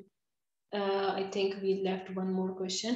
अच्छा, यहाँ पे 6-year-old child complains of hearing difficulty. He does not cooperate for otoscopic examination or free field hearing assessment. List 4 common causes of deafness at this age.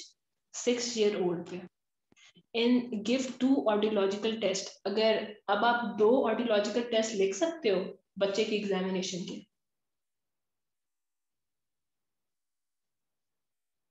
अब causes अभी करते हैं, पहले मुझे बताओ impedance audiometry. Very good Varisha ने एक याद कर भी लिए। ऑटो एक्यूस्टिक इमिशन, ठीक है, ऑटो एक्यूस्टिक इमिशन लिख दो,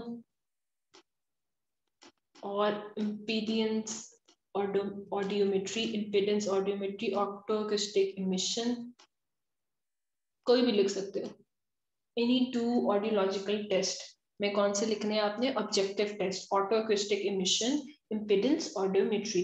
उसके बाद जो कॉजेज हैं इस 4 ईयर ओल्ड चाइल्ड में, जेनेटिक कॉज है कि आपकी फैमिली में था, सेंसरी न्यूरल कंडक्टिव डेफनेस है, एल्पोर्ट सिंड्रोम है, हर्लर सिंड्रोम है, ठीक है। The child was born with it, is genetic. Non genetic में क्या हो सकता है? Child ototoxic drug most common है, ठीक है। Can you name 3 ototoxic drug? All of you present at the meeting, can you name 3 ototoxic drug? शाबाश, gentamicin। ऐसे नहीं लिखना ना diuretic, you have to name please। tobramycin, okay। furosemide, very good। furosemide, very good। guanine, very good। ऐसे लिखना answer. Aspirin, ठीक है। Ototoxic drug, secretary otitis media हुआ, वायरल इन्फेक्शन के बाद, ट्रॉमा के बाद, सिंपल ट्रॉमा हो गया, आपकी मिडिल एयर सर्जरी हुई, ट्रॉमा हो गया,